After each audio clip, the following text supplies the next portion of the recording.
ဒီကနေ့သာသနာတော်နှစ်2562ခုကောဇာတက္ကီ1380ခုသတရင်ကျော်လာပြီကျော်73ရက်2018ခုနှစ်17လပိုင်း6ရက်အင်္ဂါနေ့ညချမ်းခါကာလမှာစင်ကာပူနိုင်ငံမိုးကုတ်ဝိပဿနာတရားစဉ်နဲ့လုပ်ငန်းစဉ်ပြန်ပွားရေးဤပအဖွဲ့ခွဲအမှတ်1သစ္စာပါရမီဓမ္မရေးတာမှာကြီးမှုပြီးတော့ဆင်ရင်ကျင်းပကြတဲ့418ကြိမ်မြောက်3ရက်တာနေ့ဝိပဿနာအလုပ်ပေးတရားစခန်းနဲ့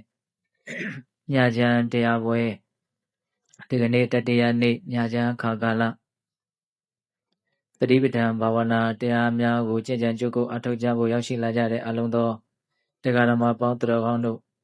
မြတ်စွာဘုရားဟောကြားတော်မူခဲ့တဲ့တရားဒေသနာတော်တို့ကိုနာယူကြီးညိုခွင့်ရကြတယ်။ဦးဇင်းတို့လည်းပဲမြတ်စွာဘုရားဟောကြားတော်မူခဲ့တဲ့တရားဒေသနာတော်တို့ကိုဟောကြားခွင့်ရပါတယ်။ဒီတော့ဒီကနေ့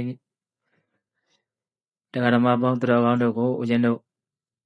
ဗာတရားများဟောမှလဲဆိုလို့ရှိရင်ဒီကနိကေမဟာဝကပါဠိတော်မှာလာရှိတဲ့မဟာတုတ္တနာသုတ်တံဆိုတာကိုဟောဖို့ဦးဇင်းတို့စဉ်းစားထားပါတယ်မနေ့ကဟောတဲ့တက္ကပညာသုတ်တံဆိုတာကလည်းရှည်လျားလွန်းလို့ဒီကနိကေအုပ်စုထဲမှာပါတယ်နော်ဒီနေ့မဟာတုတ္တနာသုတ်တံကလည်းပဲရှည်လျားတဲ့သုတ်တံထဲမှာပဲပါတယ်ပေါ့ဒါလေးတွေကိုဦးဇင်းတို့အနှစ်ချုပ်ပြီးတော့နာယူမှတ်သားကြည့်ကြရအောင်ဒီသုတ်တံထဲမှာမြတ်စွာဘုရားကဘာကိုအဓိကသိစီလိုတယ်လဲဆိုတာလေးကိုစိတ်ဝင်စားတဲ့စိတ်ကလေးနဲ့နာယူကြည့်မယ်နော်ဒီသုတ်တံဖြစ်ပေါ်လာခြင်းရဲ့အကြောင်းကမြတ်စွာဘုရားပြိဋိဘံစံဃာနေမန္လာမင်းတို့ရဲ့အင်းချင်းဥယျာဉ်နော်ကုသိနာယုံမြို့အဲ့ဒီမန္လာမင်းတို့ရဲ့အင်းချင်းဥယျာဉ်မှာပြိဋိဘံစံမဲဆိုတော့ရှင်အနန္ဒာကမြတ်စွာဘုရားကိုလျှောက်တယ်တဲ့မြတ်စွာဘုရားကုသိနာယုံမြို့ဆိုတာတောမြို့လေးပါတဲ့ဒါကြောင့်ဒီမြို့သိမ်မြို့သေးလေးမှာမြတ်စွာဘုရားပြိဋိဘံစံတော်မမူပါနဲ့ဗျာဗာရာဏသီတို့လိုတာဝိထိတို့လိုအလွန်ကြီးမားတဲ့မြို့ကြီးတွေရှိတယ်အဲ့ဒီမြို့ကြီးမှာမြတ်စွာဘုရားကိုကြည်ညိုကြတဲ့မင်းတွေပုံနာတွေတတိတွေတကြွယ်တွေအများကြီးရှိတယ်ပေါ့အဲ့လိုကြီးမားတဲ့မြို့ကြီးတွေမှာမြတ်စွာဘုရားပြိဋိဘံစံမယ်ဆိုလို့ရှိရင်မြတ်စွာဘုရားရဲ့အလောင်းတော်ကိုတကယ်ကိုပဲကြီးကြီးမားမားပူဇော်နိုင်ကြလိမ့်မယ်လို့အဲ့လိုမျိုးရှင်အနန္ဒာကမြတ်စွာဘုရားကိုလျှောက်တယ်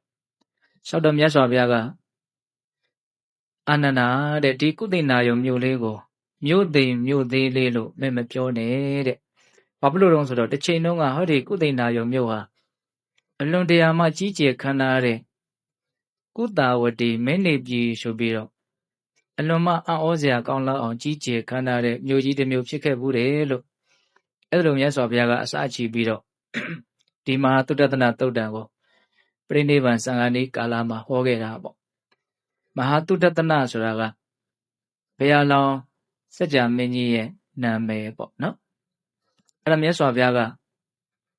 ဒီကုသဝတီမင်းနေပြည်ဆိုတာကြီးဟာတစ်ချိန်လုံးကဒီနေရာမှာအလွန်ကြီးကျယ်ခမ်းခမ်းနားနားရှိခဲ့ဘူးတယ်ပေါ့ဘယ်လောက်ထိကြီးကျယ်ခမ်းနားလဲဆိုလို့ရှိရင်အလျားယူဇနာ12ယူဇနာလောက်တောင်ရှိတယ်တဲ့အနံယူဇနာ9ယူဇနာလောက်တောင်ရှိတယ်တဲ့တကားမုံမှာစိုက်ထားတဲ့တကားတိုင်ကြီးတွေဆိုလို့ရှိရင်နော်လုံးဘတ်အတောင်90လောက်တောင်ရှိတယ်တဲ့အလုံးဘတ်15တောင်လောက်ရှိတယ်တဲ့မြေကြီးတွေကို15တောင်ဝယ်အောင်စိုက်ထားပြီးတော့အမြင့်ဟာအတောင်60လောက်တောင်ရှိတယ်အလွန်ကြီးကျယ်ခမ်းနားတဲ့တကားမုံတကားတိုင်ကြီးတွေမှသိတာတယ်ပေါ့အဲ့ဒါရွှေနဲ့ပြီးတဲ့တိုင်တွေရှိတယ်ငွေနဲ့ပြီးတဲ့တိုင်တွေရှိတယ်အဲ့ဒီသုတ်တံမှာဒီမြို့ကြီးရဲ့ကြီးကျယ်ခမ်းနားပုံကိုမြတ်စွာဘုရားအသေးစိတ်ဟောထားတယ်ပေါ့အဲ့ဒီမြို့ကြီးမှာမြတ်စွာဘုရားဟာမဟာတုတ္တနာမင်းရဲ့လို့သွားပြီးတော့ဖြစ်တယ်အဲ့လိုဖြစ်တဲ့အချိန်မှာဦးဇင်းတို့ယတနာ9မျိုးနဲ့တကိုး4မျိုးကိုပိုင်တော်မူခဲ့တယ်တဲ့ယတနာ9မျိုးဆိုတာကဘာတွေလဲဆိုတော့မင်းကွန်းစတော်ဘုရားကြီးကစံပုံလေးစီထားတာရှိတယ်စက်စင်မြင်းများမထေသားဟုစက်ဆိုတာစัจ जा ယတနာကိုပြောတာစင်ဆိုတာကစင်ယတနာကိုပြောတာမြင်းဆိုတာကမြင်းယတနာမြားဆိုတာကဗရမ ्या ယတနာ မဆိုတာကမိဖုရားယရနာထေဆိုတာကတထေးယရနာသားဆိုတာကသားကြီးယရနာ9ပါးရှိတယ်အဲ့ဒါစัจ जा ယရနာဆိုတာကဘလို့စရောက်လာလဲဆိုတော့ဘုရားလောင်းကအမြဲတမ်းဥပုသ်နေ့မှာဥပုံဆောင်နေပေါ့အဲ့ဒါဒီနေ့တော့ပြတ်တဲ့မှာသူ့ရဲ့ဥပုသ်ကိုစဉ်းစားဆင်ခြင်နေတော့မှာပဲအဲ့ဒီပြတ်တဲ့ကကောင်းငင်ပြင်မှာလေဟာပြင်ထဲမှာအလွန်ကြီးကျယ်ခမ်းနားတဲ့လဲပတ်နေတဲ့ရင်ပေါ့နော်စัจ जा ယရနာဆိုတာရင်ပဲအဲ့ဒါကြီးကြီးကျယ်ကျယ်ခမ်းခမ်းနားနားဖြစ်နေတော့ဘုရားလောင်းကစဉ်းစားတယ်တရားဆောင်တဲ့မင်းတွေဟာဒီလိုမျိုးကြီးမားတဲ့စัจ जा ယရနာစရောက်တတ်တယ်ငါဟာစัจ जा မင်းမြန်ဖြစ်နေလေသလားမသိဘူးအဲ့ဒါနဲ့သူကဘာလုပ်လဲဆိုတော့ရွှေကြရတဲ့ကရင်နဲ့ပလုတ်ချင်းပြီးတော့အဝတ်ကိုလက်ကတော့ထိုးပြီးတော့အဲ့ဒီစัจ जा ယရနာကိုအဲ့ဒီရွှေကြရတဲ့ကရင်နဲ့တောင်းလောင်းလိုက်တယ်သင်စัจ जा ယရနာလဲစီတည်းအောင်စီတည်းလို့အဲ့လိုပြောပြီးတော့အဲ့ဒီစัจ जा ယရနာကိုပြတ်တဲ့ရဲ့နော်လှေကားကနေတာပဲတက်သွားတယ်အဲ့ဒါအများကြီးသူ့ရဲ့ပေးတတ်တယ်စေရင်ကလေးပါအကုန်ဆန့်နေတယ်အဲ့ဒါနဲ့ဘယ်သွားလိုက်လဲဆိုတော့အရှိသမုဒ္ဒရာဘက်ကိုသွားလိုက်တယ်အဲ့ဒါကောင်းငင်ကနေသွားတာပေါ့အဲ့ဒါတိုင်းပြည်တစ်ခုရောက်တဲ့အခါကျတော့အဲ့ဒီမှာဆင်းပြီးတော့အဲ့ဒီမှာပဲစရဲချတယ်အဲ့ဒီနေရာမှာအုပ်ချုပ်နေတဲ့မင်းဆိုတာရှိတယ်ရောက်လာတယ်ဆိုတာကြားတာနဲ့လာပြီးတော့ခါစားရတယ်ဒါဟာအရှင်မင်းများရဲ့တိုင်းပြည်ပါအရှင်မင်းတွေကပိုင်တဲ့နယ်မြေကိုမှတ်တော်မူပါပေါ့အဲ့တော့ဘုရားလောင်းကဘာပြောလို့ဆိုတော့ဟုတ်ပြီအဲ့လိုဆိုလို့ရှိရင်သူများတက်ကိုမတက်ရဘူးသူတို့ကပစ္စည်းမတရားမယူရဘူးကာမကိစ္စကိုမှားယွင်းစွာမကျင့်ရဘူးလိညာလှဲစားမိုးသားစကားကိုမဆိုရဘူးရက်တေတာမိုးရစေဝါမတော့စားရဘူးကောက်ခံမြေအခွန်ကိုကောက်ခံပြီးတော့ချမ်းချမ်းသာသာနေလို့အဲ့ဒီအဆုံးအမကိုပေးတယ်တဲ့ဒီလိုပဲပြန်လာတာဒါသူ့ရဲ့လက်အောက်ခံမင်းဖြစ်သွားတယ်ပေါ့အဲ့လိုနေနဲ့ကဘာမြေပြင်တစ်ခုလုံးကိုနော်အစိုးရတဲ့စัจ जा မင်းဆိုတာဒီစัจ जा ယရနာရဲ့စွမ်းအားကြောင့်ဖြစ်သွားတာပေါ့ဒါကစัจ जा ယရနာပေါ့နောက်ဆင်းယရနာဆိုတာလည်းပဲသူကတော်တော်စွမ်းရည်တတိကြီးမားတယ်ပေါ့ကောင်းငင်ပြန်နိုင်တဲ့အစွမ်းတတိရှိတယ်ဆင်ပေါ်မှာချမ်းချမ်းသာသာနေထိုင်ပြီးတော့သွားနိုင်တယ်ဘယ်လောက်ထိမြန်လဲဆိုလို့ရှိရင်သမုဒ္ဒရာဟိုဘကန်းကိုမနက်ခင်းလင်းလင်းချင်းသွားလိုက်တာပြန်လာတဲ့အခါကျတော့မနေ့စာစားပြီးပြန်ရောက်လာတယ်ဒါသူ့ရဲ့အစွမ်းပေါ့နော်နောက်မြင်းယရနာကလည်းအဲ့ဒီတိုင်းပဲစွမ်းရည်တတိအလွန်ကြီးမားတယ်ပေါ့ဗရမ ्या ယရနာဆိုတာကတော့သူကအယောင်အမြဲတမ်းထွက်နေတယ်ပေါ့လောက်ထိသူကလည်းပဲအယောင်တောက်ပါလဲဆိုရင်စုံစမ်းလို့တဲ့အတွက်ကြောင့်အတောင်60လောက်မြင့်နေနော်တိုင်တလုံးဖန်တီးပြီးတော့အဲ့ဒီထိတ်ကိုတင်ထားပြီးတော့ခကြီးထွက်တယ်အဲ့ဒါညရောက်တဲ့အခါကျတော့အဲ့ဒီနာမှာတရေချလိုက်တဲ့အခါကျတော့အဲ့ဒီနာရွာလူတွေကအယောင်ထွက်လာပြီဆိုတော့နေထွက်လာပြီထင်တာပေါ့လင်းပြီထင်ပြီးတော့အလုပ်တွေပါတွေထလုပ်ကြတယ်တဲ့အဲ့လောက်ကြီးမားတဲ့ဗရမ ्या ယရနာပေါ့နော်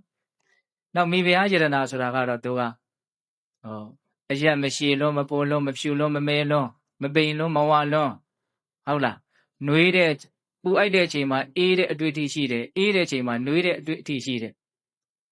နောက်မှအိပ်ပြီးတော့အရင်ထတဲ့သဘောရှိတယ်အမြဲတမ်းဘာလို့လုပ်ပေးရမလဲလို့နှစ်လိုပဲအပြုံးနဲ့အမြဲတမ်းချိုးသားတဲ့စကားရှိတယ်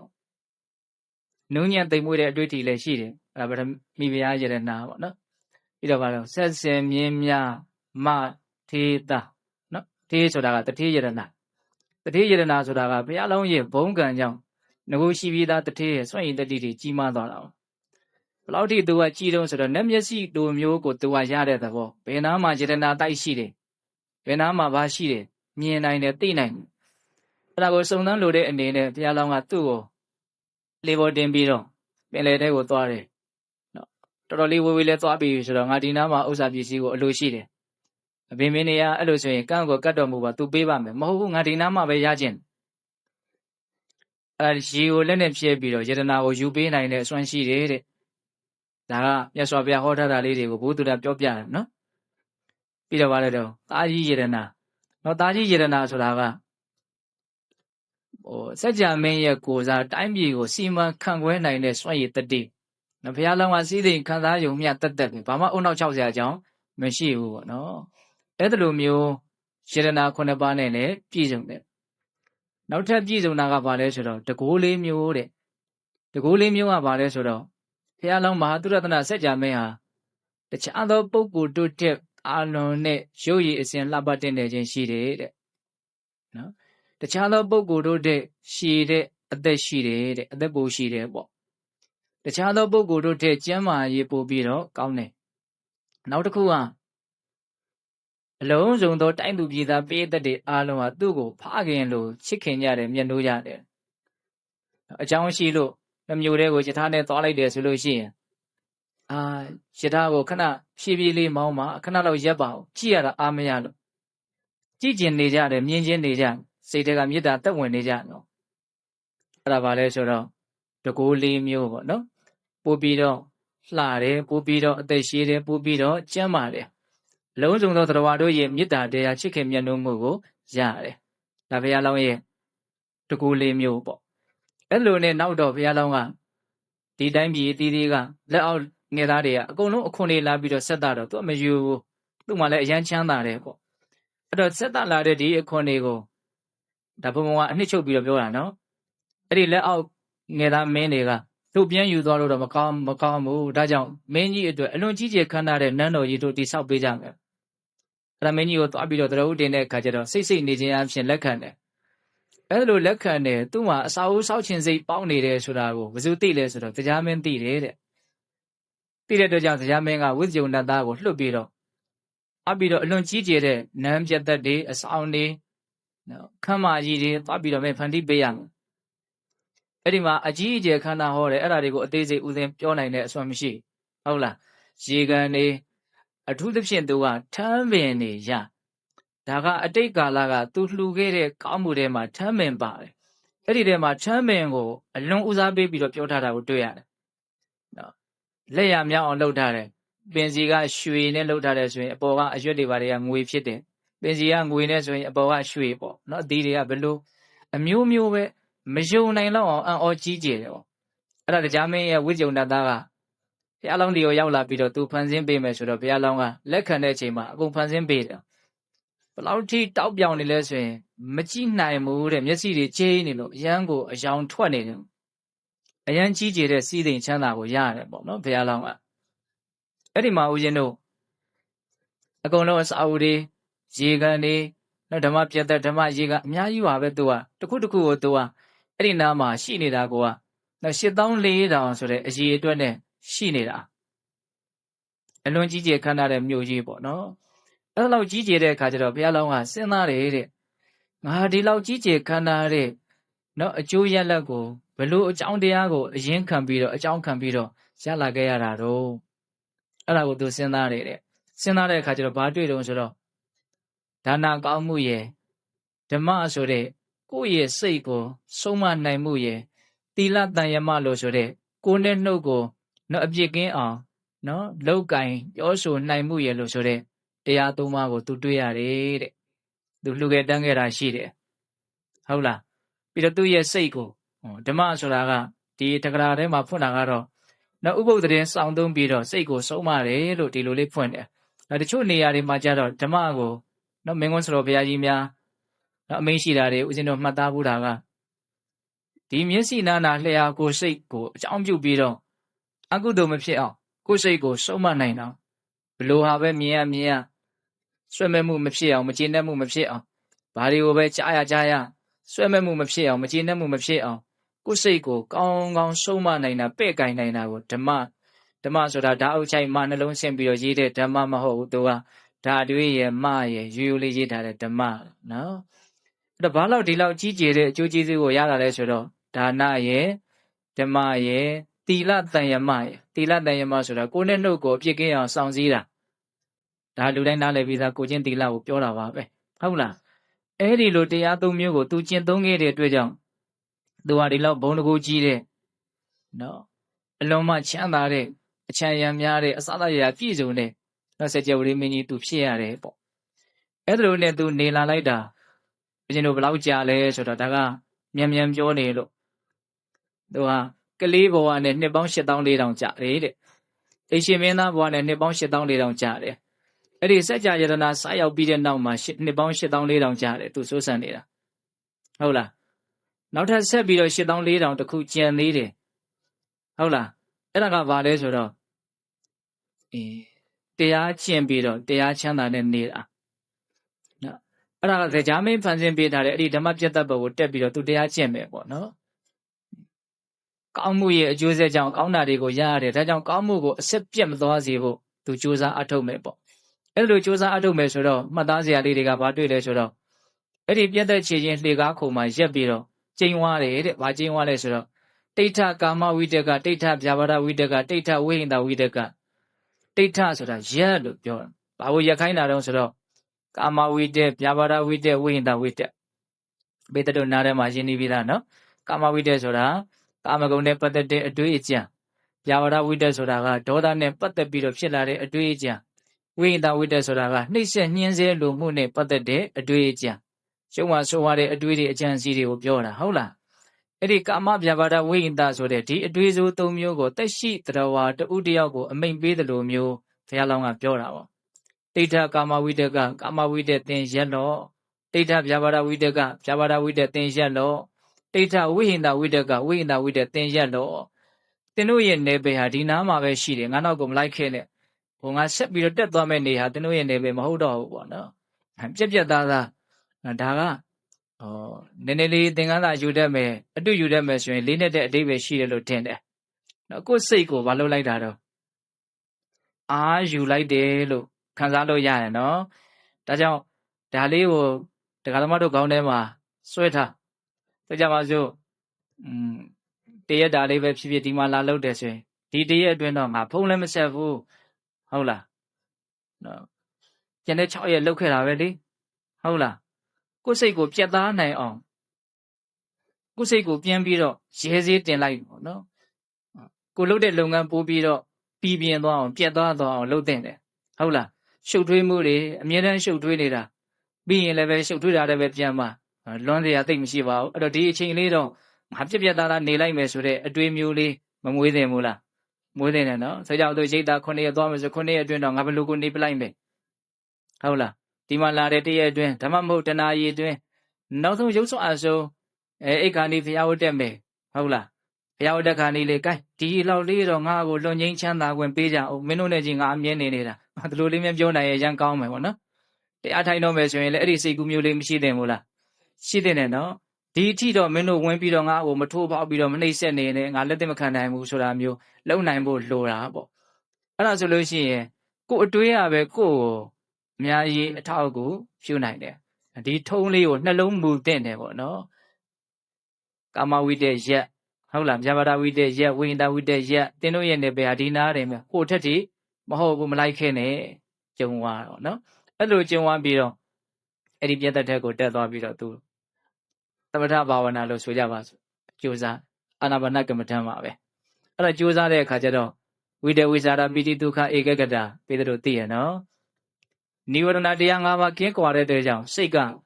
အယံချမ်းသာအဲ့ဒီချမ်းသာတဲ့အထဲမှာဘာပါမလို့ဒီအာယုံကိုကြံစီစဉ်းစားတဲ့ဝိတဝိဇာရရှိမယ်နော်နှစ်သက်မှုပိတိရှိမယ်ဒုက္ခချမ်းသာမှုရှိမယ်ဧကဂတငြိမ်မှုရှိမယ်ပေါ့နော်ဒါပါလေပထမဇန်ပေါ့နောက်ဒုတိယဇန်ကျတော့ဝိတဝိဇာရကိုခွာလိုက်ပြီးကြံစီနေရတာသုံးသက်နေရတာကြမ်းတမ်းနေအလုပ်တွေရှုပ်နေတယ်ဟုတ်လားဘာပဲကြံလဲဆိုတော့ပီတိရဲ့ဒုက္ခရဲ့ဧကဂတရဲ့အယံကိုသူကအဆင့်အမြင့်သွားပြီဒါပါလေဒုတိယဇန်ပေါ့နော်တတိယဇန်ကျတော့ပီတိနှစ်သက်နေရတာကိုစားကြမ်းတမ်းနေဒုက္ခနဲ့ဧကဂတနှစ်ခုပဲကြံတယ်တတိယဇန်အလွန်ချမ်းသာတယ်လို့ဆိုတယ်ဟုတ်လားလူဘဝရောက်တုံးလေးကိုရဘူးလေရှိအောင်လုပ်ကြည့်ပေါ့နော်နောက်စတုထဇန်ကျတော့ဗာလေဒုက္ခချမ်းသာနေရတာကိုစားလှုပ်လက်တဲ့သဘောရှိတယ်အဲ့တော့ဒုက္ခနေရာမှာ तू ကဘာအစားထိုးလဲဥပေက္ခအစားထိုးတယ်အဲ့တော့ဥပေက္ခနဲ့ဧကဂတ သူကတော့ဉာဏ်ပညာဖြစ်ဖို့အတွက်အကောင်းဆုံးအနေအထားတစ်ခုလို့ဆိုနိုင်တယ်ပေါ့ဇံဘယ်နှပါတော့၄ပါးအဲ့ဒီဇံ၄ပါးကိုချမ်းချမ်းသာသာရတယ်နောက်ထပ်ဘာလုပ်သေးလဲဆိုတော့ရှမဝိဟာရတရား၄ပါးသူလုပ်တယ်တဲ့တတ္တဝါအားလုံးရဲ့ပေါ်မှာချမ်းသာစီလိုတဲ့စိတ်ကောင်းစီလိုတဲ့စိတ်မေတ္တာဓာတ်ကိုနော်အရက်မျက်နှာလိုက်သူပို့လွတ်တယ်ဘယ်သူမှချမ်းသာတာမရှိဘူးဟုတ်လားနောက်ဆုံးရှိသမျှတတ္တဝါအားလုံးရဲ့ပေါ်မှာသူမေတ္တာတွေဘာလုပ်ထားတော့လွှမ်းခြုံထားတယ်ဒါစိတ်အလုတ်ထဲမှာအလွန်မုံမြတ်တဲ့စိတ်အလုတ်ကိုသူလုပ်တယ်ပေါ့နော်နောက်ပြီးတော့ဗာလာမတော့ကရုဏာတရားတတ္တဝါတွေဆင်းရဲဒုက္ခကလွတ်မြောက်စီလိုတဲ့စိတ်နောက်ပြီးတော့ဗာလာမတော့မုဒိတာတရားတတ္တဝါတွေအစဉ်ပြေးနေတာတွေအစဉ်ပြေးမြဲပြေးကြပါစေဝမ်းမြောက်နိုင်တဲ့စိတ်ဟုတ်လားနောက်ဆုံးဗာလဲဥပေက္ခတရားသူကတော့အစဉ်အမြင့်ဆုံးပဲဥပေက္ခဆိုတာဗာလဲဘယ်သူတွေဗာဖြစ်နေလို့မှနော်တုံ့လုံနေတာခံစားနေတာမရှိဘူး ဟုတ်လားအားလုံးဟာကိုယ်နဲ့တန်ရာကိုရထားတာမကျင်တဲ့စရာမရှိသလိုနော်မျက်နှာလိုက်တဲ့သဘောလည်းမရှိဘူးဆန့်ကျင်ကက်ကွက်တဲ့သဘောလည်းမရှိဘူးအကုန်လုံးကိုမှန်မှန်ကန်ကန်နားလည်ပြီးတော့မြင့်မြတ်သောလိလျူရှုခြင်းဖြင့်လိလျူရှုနိုင်တာလူတွေပြောနေတဲ့ဥပိ္ပခာနဲ့မတူဘူးနော်လူတွေပြောတာကညာသောအဖြစ်နော်စိတ်ပြက်လာလို့မင်းငါထက်မတွတ်တော့ဘူးဆိုတာကိုဥပိ္ပခာလို့သုံးနေတာအဲ့ဒါဥပိ္ပခာတော်တော်နာမည်ပြက်တယ်လို့ပြောရမယ်ဟုတ်လားအဲ့ဒါဥပိ္ပခာမဟုတ်နော်အခုကပါလေအမှန်ကိုသိမြင်ပြီးတော့မြင့်မြတ်သောလိလျူရှုခြင်းဖြင့်လိလျူရှုနိုင်တာနော်ဆင်းရဲနေလို့လည်းပဲသူ့ကိုစိတ်ထဲကဝန်နေပတ်နေခံစားနေတာမရှိဘူးချမ်းသာနေလို့လည်းပဲဝမ်းမြောက်ဝမ်းသာဖြစ်တာမျိုးအဲ့ဒါမျိုးလည်းမရှိဘူးမနာလို့ဖြစ်တာဆိုတော့ဝေးရောပေါ့နော်သူချမ်းသာခြင်းဆင်းရဲခြင်းဟာသူ့အကြောင်းတရားနဲ့သူဖြစ်တာဘာမှမကျေနပ်စရာမရှိဘူးကိုဘာမှဝင်ဆွတ်လို့မရဘူးဆိုတဲ့အမှန်တရားကိုသိပြီးတော့မှဖြစ်လာတဲ့လိလျူရှုမှုပေါ့နော်သူကအယမ်းဆင့်မြင့်တယ်ဟုတ်လားအဲ့ဒီမေတ္တာကရုဏာမုဒိတာဥပေက္ခတရားကိုဘုရားလောင်းကပွားများပြီးတော့နေတာဘယ်လောက်ထိကြာတော့ဆိုရင်နှစ်ပေါင်းရာပေါင်းများစွာထောင်ပေါင်းများစွာအစာအာဟာရလာပြီးတော့ဆက်သားတဲ့လူလောက်ပဲအတွေ့ခံတယ်ဇူးမှမတွေ့ရအောင်အဲ့ဒီပြတ်သက်ပုံမှာပဲနေတာတရားပဲကျင့်နေတာတော့ထွက်သွားတာတော့မဟုတ်ဘူးเนาะလူကတော့ထွက်မသွားဘူးဒါပေမဲ့စိတ်ကတော့မြင့်မြတ်တဲ့အနေအထားမှာပဲတီးနေတယ်ငြိမ်းချမ်းတဲ့အနေအထားမှာပဲတီးနေတယ်အရှုပ်ထွေးထဲမှာမရှိဘူးပူလောင်မှုထဲမှာဒါကြောင့်ကိုဖန်တီးတက်လို့ဖန်တီးနိုင်မယ်ဆိုရင်ကိုဟာလေးနဲ့ကိုအထိုက်လျောက်တော့လုပ်လို့မရဘူးလားရရနော်ကိုယ့်ကိုနေပယ်လေးတတ်မှတ်ပြီးတော့ထားဟုတ်လားတကယ်တမ်းကအကုန်လုံးကစိတ်ပေါ်မှာပဲအဓိကမူတည်နေတာလူကြားထဲမှာနေလည်းပဲကိုယ့်ရဲ့စိတ်ကလေးကလူကြားထဲနေတာဆိုတဲ့အမြင်ကိုတတ်နိုင်တယ်မြတ်ကြော်လွှားအောင်လုပ်ပြီးတော့ကိုယ့်အယုံလေးနဲ့ကိုနေမယ်ဆိုရင်နေလို့မရဘူးလားရတယ်နော်လေ့ကျင့်ဖို့တော့လိုတာပေါ့နော်စိတ်ကအမြဲတမ်းမြင်ရမှတစ်ဆင့်ကြားရမှတစ်ဆင့်ဟုတ်လားသူကပတ်ဝန်းကျင်နဲ့ပဲအမြဲတမ်းဆက်ဆက်ပြီးတော့လှုပ်လက်ခတ်နေတဲ့သဘောရှိတာတိတ်တော့ပတ်ဝန်းကျင်ကြားထဲမှာနေတာကိုတယောက်တည်းနေတဲ့ခံစားချက်မျိုးရအောင်လုပ်ဖို့ဆိုတာတော့အရင်ကြီးတော့မလွယ်ကူဘူးဆိုတာမဖြစ်နိုင်ဘူးလို့ပြောတာမဟုတ်ဘူးလေ့ကျင့်မယ်ကြိုးစားမယ်ကျွမ်းကျင်အောင်လုပ်မယ်ဆိုရင်တော့လွယ်ကူတဲ့အနေအထားကိုလည်းရောက်သွားနိုင်တယ်ပေါ့နော်အခုဒါလေးကိုသင်ခန်းစာယူရမယ်ပေါ့ဟုတ်လားအဲ့လိုနေလာရင်းနဲ့ဦးဇင်းတို့နှစ်ထောင်ပေါင်းများစွာကြာလာတဲ့အချိန်နှစ်ပေါင်း8400ဟုတ်လားကြာလာတဲ့အချိန်မှာအဲ့ဒီမိဖုရားယတနာအမှုပြုတဲ့မိဖုရားတွေကလည်း8400တောင်ရှိတယ်လို့ဆိုတယ်အဲ့ဒီဘုရားဘုရားလောင်းပိုင်တဲ့ပစ္စည်းဥစ္စာတွေက8400နဲ့ပဲရေတွက်တာများတယ်နဗျတတွေကလည်း8400ပလင်တွေကလည်း8400ယထာတွေကလည်း8400ဆင်းတွေကလည်းသောသောဆင်းယတနာအမှုပြုတဲ့8400မြင်းရလည်းမြင်းယတနာအမှုပြုတဲ့8400မိဖုရားကလည်းမိဖုရားယတနာအမှုပြုတဲ့8400အဲ့လို8400နေကြီးများတယ်အစိုးတွေကစ8400ထမင်းအုပ်တွေကစ8400နှုတ်ထွက်ဓမ္မကြီးတွေက8400အများကြီးပဲမဆုံးနိုင်အောင်မြတ်စွာဘုရားဟောထားတယ်အလွန်မှရှည်လျားတဲ့ဒေသနာကြီးပေါ့နော်အဲ့ဒါတွေကိုဘာဘူးလို့ဒီလောက်ကြီးခန်းခန်းနာနာဟောရတယ်လေဒါကအဓိပ္ပာယ်ရှိတယ်ပြီးရင်အဲ့ဒါလေးကိုပိဿတို့သဘောပေါက်နော်မင်းကွန်းစတော်ကြီးပြောတာကတော့စင်ပြူယတနာကြီးရှိတယ်ပေါ့နော်အဲ့ဒီစင်ယတနာကြီးကိုကာကျိုးတစားတွေရွှေတွေငွေတွေကြောက်တံပရမများတွေနဲ့အရန်ကိုလှပအောင်ဆင်တယ်ပေါ့အရကုံလှပအောင်ဆင်တယ်အကုန်လုံးပြီးပြီအခမ်းအနားဆုံးအကြီးကျယ်ဆုံးဖြစ်အောင်လုပ်ပြီးပြီဆိုတော့မှအဲ့ဒီစင်ရနာကြီးကိုနာမောင်းကိုအရင်ကနေဖြတ်ချလိုက်တယ်။ဘာဖြစ်သွားတော့အရန်ကိုရုပ်ဆိုးသွားတယ်ပေါ့နော်။အရန်ကိုနှမျောစရာကောင်းသွားတယ်ပေါ့နော်။ရသော်ဘုရားဒီခန္ဓာမှုတွေကိုဘာလို့ဟောတာလဲဆိုတော့ပြီးရင်အနိစ္စရဲ့ဒဏ်ရာဒဏ်ချက်ကို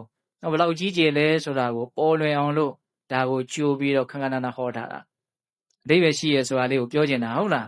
။အဲ့ဒါလိုနဲ့ဦးဇင်းတို့နေလာလိုက်တာနှစ်ပေါင်းများစွာကြာလာတော့အဲ့ဒီမိဖုရားယတနာမှုပြုတဲ့မိဖုရားပေါင်း8400အဲ့ဒါမိဖုရားယတနာကပြောတယ်တဲ့ငါတို့ဟာမင်းကြီးကိုမဖူးမြော်ရတာကြာလာပြီဒါကြောင့်မို့လို့မင်းကြီးကိုသွားပြီးတော့ဒီနေ့ဖူးမြော်ကြမယ်အားလုံးဟာဝါတဲ့အဝတ်ကိုဝတ်ကြရမယ်ပေါ့အဲ့ဒါအကုန်လုံးအဝတ်ဝါတွေဝတ်ပြီးတော့အဲ့ဒီဘုရားလောင်းနေတဲ့ပြတ်သက်ပေါ်ကိုတက်ကြမှာပေါ့နော်အဲ့ဒီနေ့ကြမှာပဲငါဘုရားလောင်းကလည်းပဲဥယျာဉ်ထဲကိုရှင်းပြီးတော့နော်နေမယ်ဆိုစိတ်ကူးနဲ့ဆင်းလာအဲ့ဒီမှာမိဖုရားရဲ့ယတနာကိုအဲ့ဒီနားမှာရက်ဒီပေါ်မတက်ခဲနဲ့ပေါ့နော်လုတ်ပြီးတော့မှအမိန်ပေးလိုက်တယ်ဥယျာဉ်ထဲကိုသွားပြီးတော့ခင်းထားကြပေါ့နော်အကုန်လုံးအဲ့ဒီမှာခင်းကျင်းထားဆိုအဲ့ဥယျာဉ်ထဲကိုသွားတယ် ဥယျာဉ်နဲ့ရောက်တဲ့ခါကျတော့မှအဲ့ဒီတလွန်ညောင်သောပေါ်မှာလေအောင်ဆက်တော့ဘုရားလောင်းရဲ့ဒီမျက်နှာအရည်အစင်းဟာအလွန်တရာမှကြည်လင်တန်ရှင်းနေတယ်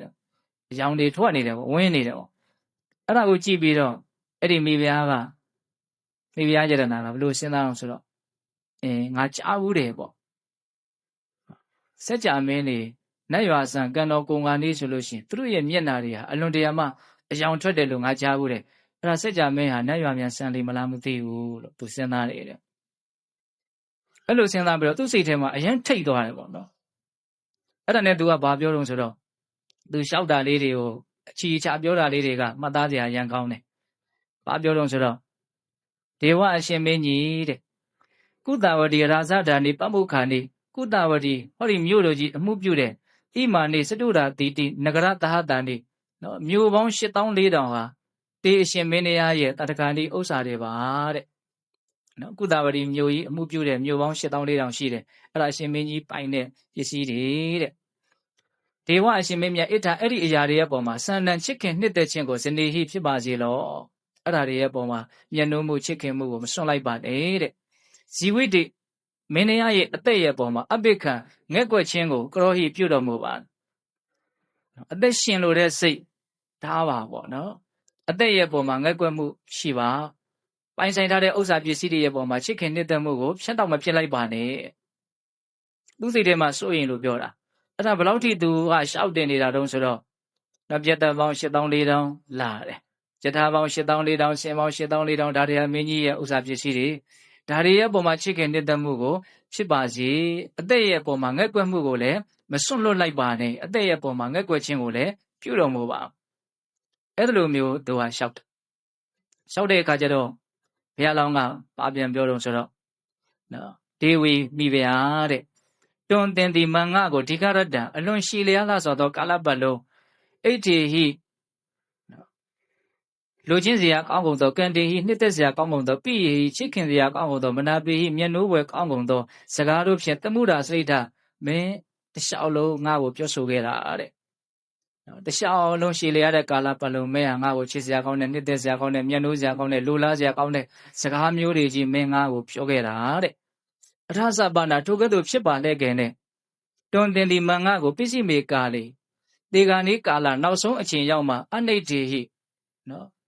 လူချင်းစရာမကောင်းတဲ့အကန္တေဟိနှစ်သက်စရာမကောင်းတဲ့အပိယေဟိချစ်ခင်စရာမကောင်းတဲ့အမနာပေဟိမျက်နှိုးစရာမကောင်းတဲ့စကားတွေနဲ့သမှုရာစရတိဘာလို့မင်းငါ့ကိုပြောရတာတော့တဲ့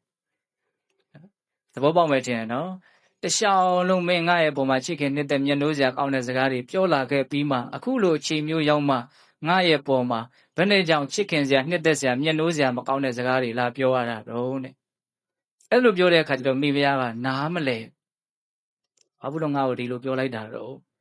ငါပြောတာဘာမှမှားသွားလို့တော့ပုံရင်ကြည့်တော့သူပြောတာအမှားမပါပါဘူးเนาะဒါတွေကသင်မင်းကြီးရဲ့ဥစ္စာပစ္စည်းတွေဒါရဲ့ပုံမှာချစ်ခင်နှစ်သက်မှုရှိပါ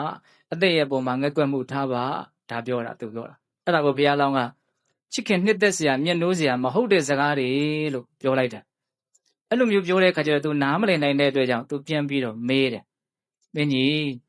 အဲ့လိုဆိုရင် तू ဘယ်လိုပြောရမလဲပေါ့နော်သူ့ကိုသင်ပေးပါပေါ့မင်းကြီးကိုဘယ်လိုပြောရမလဲအဲ့တော့မင်းကြီးကသင်ပေးတယ်တဲ့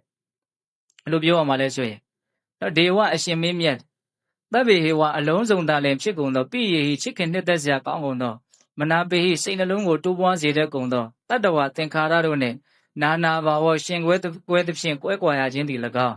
ဝိနာဘာဝတေကွဲသဖြင့်ကွဲကွာရခြင်းသည်၎င်းအညထဘာဝဘဝချသဖြင့်ကွဲကွာရခြင်းသည်၎င်းနဟောတိဒါဟာဖြစ်ရိုးထုံးစံဓမ္မတာပဲသူ့ကိုဘယ်လိုပြောရမလဲဆိုတော့သင်ပေးနေတာနော်ဒီချစ်ခင်နှစ်သက်စရာမျက်နှိုးစရာကောင်းတဲ့အရာတွေနဲ့ကွဲကွာတယ်ဆိုတာလောကကြီးရဲ့ထုံတန်းစင်လာဓမ္မတာပဲလွန်ဆန်းလို့မရဘူးဒေဝအရှင်မင်းမြတ်တွန်းအရှင်မင်းမြတ်သည်တာပစ်ခေါ်တဲ့ငဲ့ကွက်ချင်းတဲ့တကွာကာလံသင်ချင်းကိုမာကာတိမပြုတ်ပါနဲ့သင်ပေးတာနော်မင်းကြီးငဲ့ကွက်ချင်းတဲ့တကွာမသေးပါနဲ့နော်တာပိခတ်တာငဲ့ကွက်ချင်းဖြင့်သေရတဲ့ပုဂ္ဂိုလ်ရဲ့တာပိခတ်တာငဲ့ကွက်ချင်းမကင်းသောပုဂ္ဂိုလ်ရဲ့ကာလံကိရိယာသေခြင်းကိုပြုအပ်ခြင်းဒီဒုက္ခဆင်းရဲတဲ့တာပိခတ်တာငဲ့ကွက်ချင်းတဲ့တကွာကာလံကိရိယာသေခြင်းကိုပြုအပ်တဲ့ပုဂ္ဂိုလ်ဟာဂရဟိတာစကဲလဲကဲ့ရထိုက်တဲ့မင်းကြီးငဲ့ကွက်ချင်းတဲ့တကွာသေခြင်းကိုမပြုနဲ့တဲ့ဆိုလိုတာကမကင်းမကွက် သေရမယ်ပေါ့နော်သေတဲ့အချိန်မှာငက်ကွက်ချင်းတဲ့တော့မသေနဲ့ငက်ကွက်ချင်းနဲ့သေလို့ရှိရင်ဘာဖြစ်တော့ဆင်းရဲတယ်တဲ့သူပြောတာနှစ်ချက်နော်တာပိခတ္တငက်ကွက်ချင်းမကင်းသူဤကာလံကိရိယာသေဆုံးရခြင်းသည်ဒုက္ခဆင်းရဲတယ်တာပိခတ္တငက်ကွက်ချင်းမကင်းသူဤကာလံကိရိယာသေဆုံးရခြင်းသည်ဂရဟိတာစာကဲလေကဲရတိုက်တယ်နှစ်ချက်ပြောတယ်နော်အဲ့ဒါကိုသေချာမှတ်ရမယ်နော်ငက်ကွက်ချင်းမကင်းမဲနဲ့သေရတာဆင်းရဲတယ်ငက်ကွက်ချင်းမကင်းမဲနဲ့သေရတာကဲရတိုက်တယ်ဘာကြောင့်အဲ့လိုပြောရလဲဒါကိုစဉ်းစားနော်ငက်ကွက်ချင်းမကင်းမဲနဲ့သေလို့ရှိရင်မသေးခင်မှာလည်းပဲစိတ်တိုင်းမချမှုလက်မခံနိုင်မှုဟုတ်လားမကျေနပ်မှုစိတ်ထဲမှာဝမ်းနည်းမှုကြေကွဲမှုအဲ့ဒါတွေနဲ့လည်းဆင်းရဲလိမ့်မယ်ဒါရင်ကမလားဘယ်ကမတော့အဲ့ဒီဆင်းရဲကဘာမှမပြောပါတော့ဘူးဆင်းရဲသေးသွားလို့ရှိရင်ဘယ်ဘဝမျိုးရောက်မလို့ဆင်းရဲတဲ့ဘဝမျိုးပဲရောက်မှာနော်ကောင်းတဲ့ဘဝရောက်เสียအလားလားမရှိဘူးဟုတ်လားဆင်းရဲတဲ့ဘဝရောက်သွားမယ်ဆိုလို့ရှိရင်အရှိသဖြင့်ဘာဖြစ်သွားပြီတော့နစ်မြုပ်သွားပြီအကြာကြီးနစ်မြုပ်သွားနိုင်တယ်ဟုတ်လားဒါကြောင့်ငက်ကွက်ချင်းမကင်းမဲနဲ့သေရတာဆင်းရဲတယ်ငါ့ကိုအဲ့လိုပြောရမယ်လို့သင်ပေးတာဟုတ်လားနောက်တစ်ချက်ကဘာလဲတော့ငက်ကွက်ချင်းမကင်းမဲနဲ့သေရတာကဲ့ရဲ့ဓာတ်တယ်တဲ့ဘုရားစရှိတဲ့သူတော်ကောင်းကြီးတွေကကဲ့ရဲ့တယ်တဲ့ဘာလို့ကဲ့ရတာတော့ဆိုကြပါစို့တတ္တဝါတွေဆိုတာရသောအဖြစ်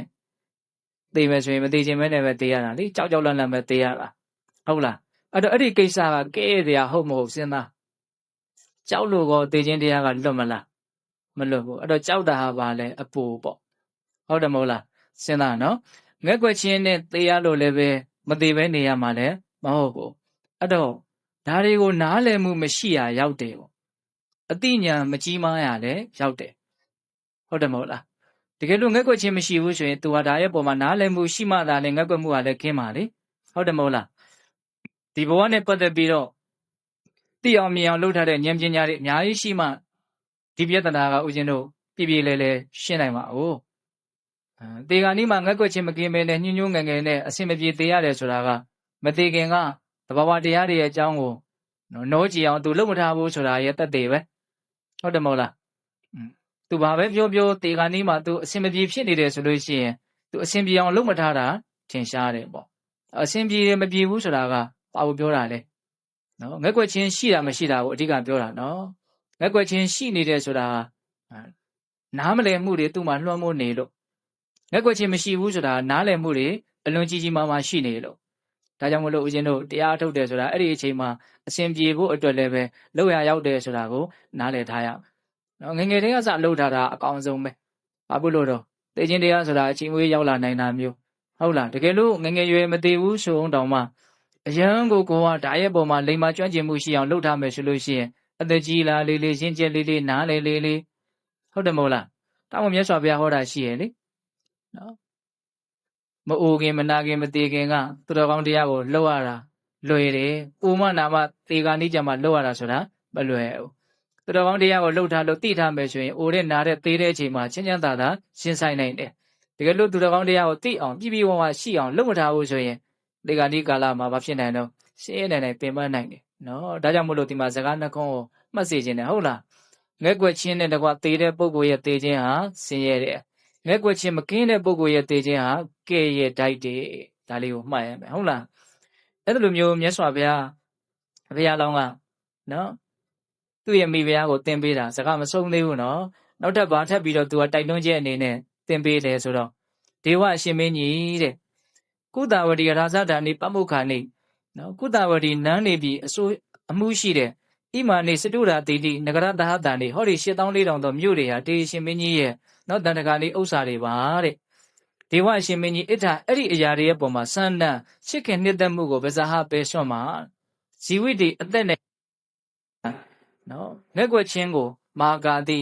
မပြုတ်ပါနဲ့တဲ့စောတော်ကသူပြောတာနဲ့ဆန့်ကျင်ဘက်ပေါ့နော်ဒါတွေဟာရှင်မင်းကြီးရဲ့ဥစ္စာပစ္စည်းတွေဒါတွေရဲ့ပုံမှာချစ်ခင်နှစ်သက်မှုကိုဆွန့်လိုက်ပါဟုတ်လားအသက်ရဲ့ပုံမှာငက်ွက်ချင်းမရှိပါနဲ့အဲ့လိုငါ့ကိုပြောရမယ်လို့သင်ပေးတာပေါ့နော်ဒါလေးကိုအရင်တော့အနှစ်ချုပ်မယ်ဆိုလို့ရှိရင်ပြန်ပြောမယ်နော်မင်းကြီးလောကကြီးမှာကွဲကွာကြရတယ်ဆိုတာသဘာဝတရားတစ်ခုဟုတ်လားဒါကြောင့်ငဲ့ကွက်ချင်းတဲ့တကွာသေခြင်းကိုမဖြုတ်နဲ့နော်ငဲ့ကွက်ချင်းမကင်းတဲ့ပုဂ္ဂိုလ်ရဲ့သေခြင်းဟာဆင်းရဲတယ်ငဲ့ကွက်ချင်းမကင်းတဲ့ပုဂ္ဂိုလ်ရဲ့သေခြင်းဟာကဲ့ရဲ့ထိုက်တယ် ဒါကြောင့်မလို့ဒီဥစ္စာပစ္စည်းတွေရဲ့ပေါ်မှာချစ်ခင်နှစ်သက်မှုကိုစွန့်လိုက်ပါနော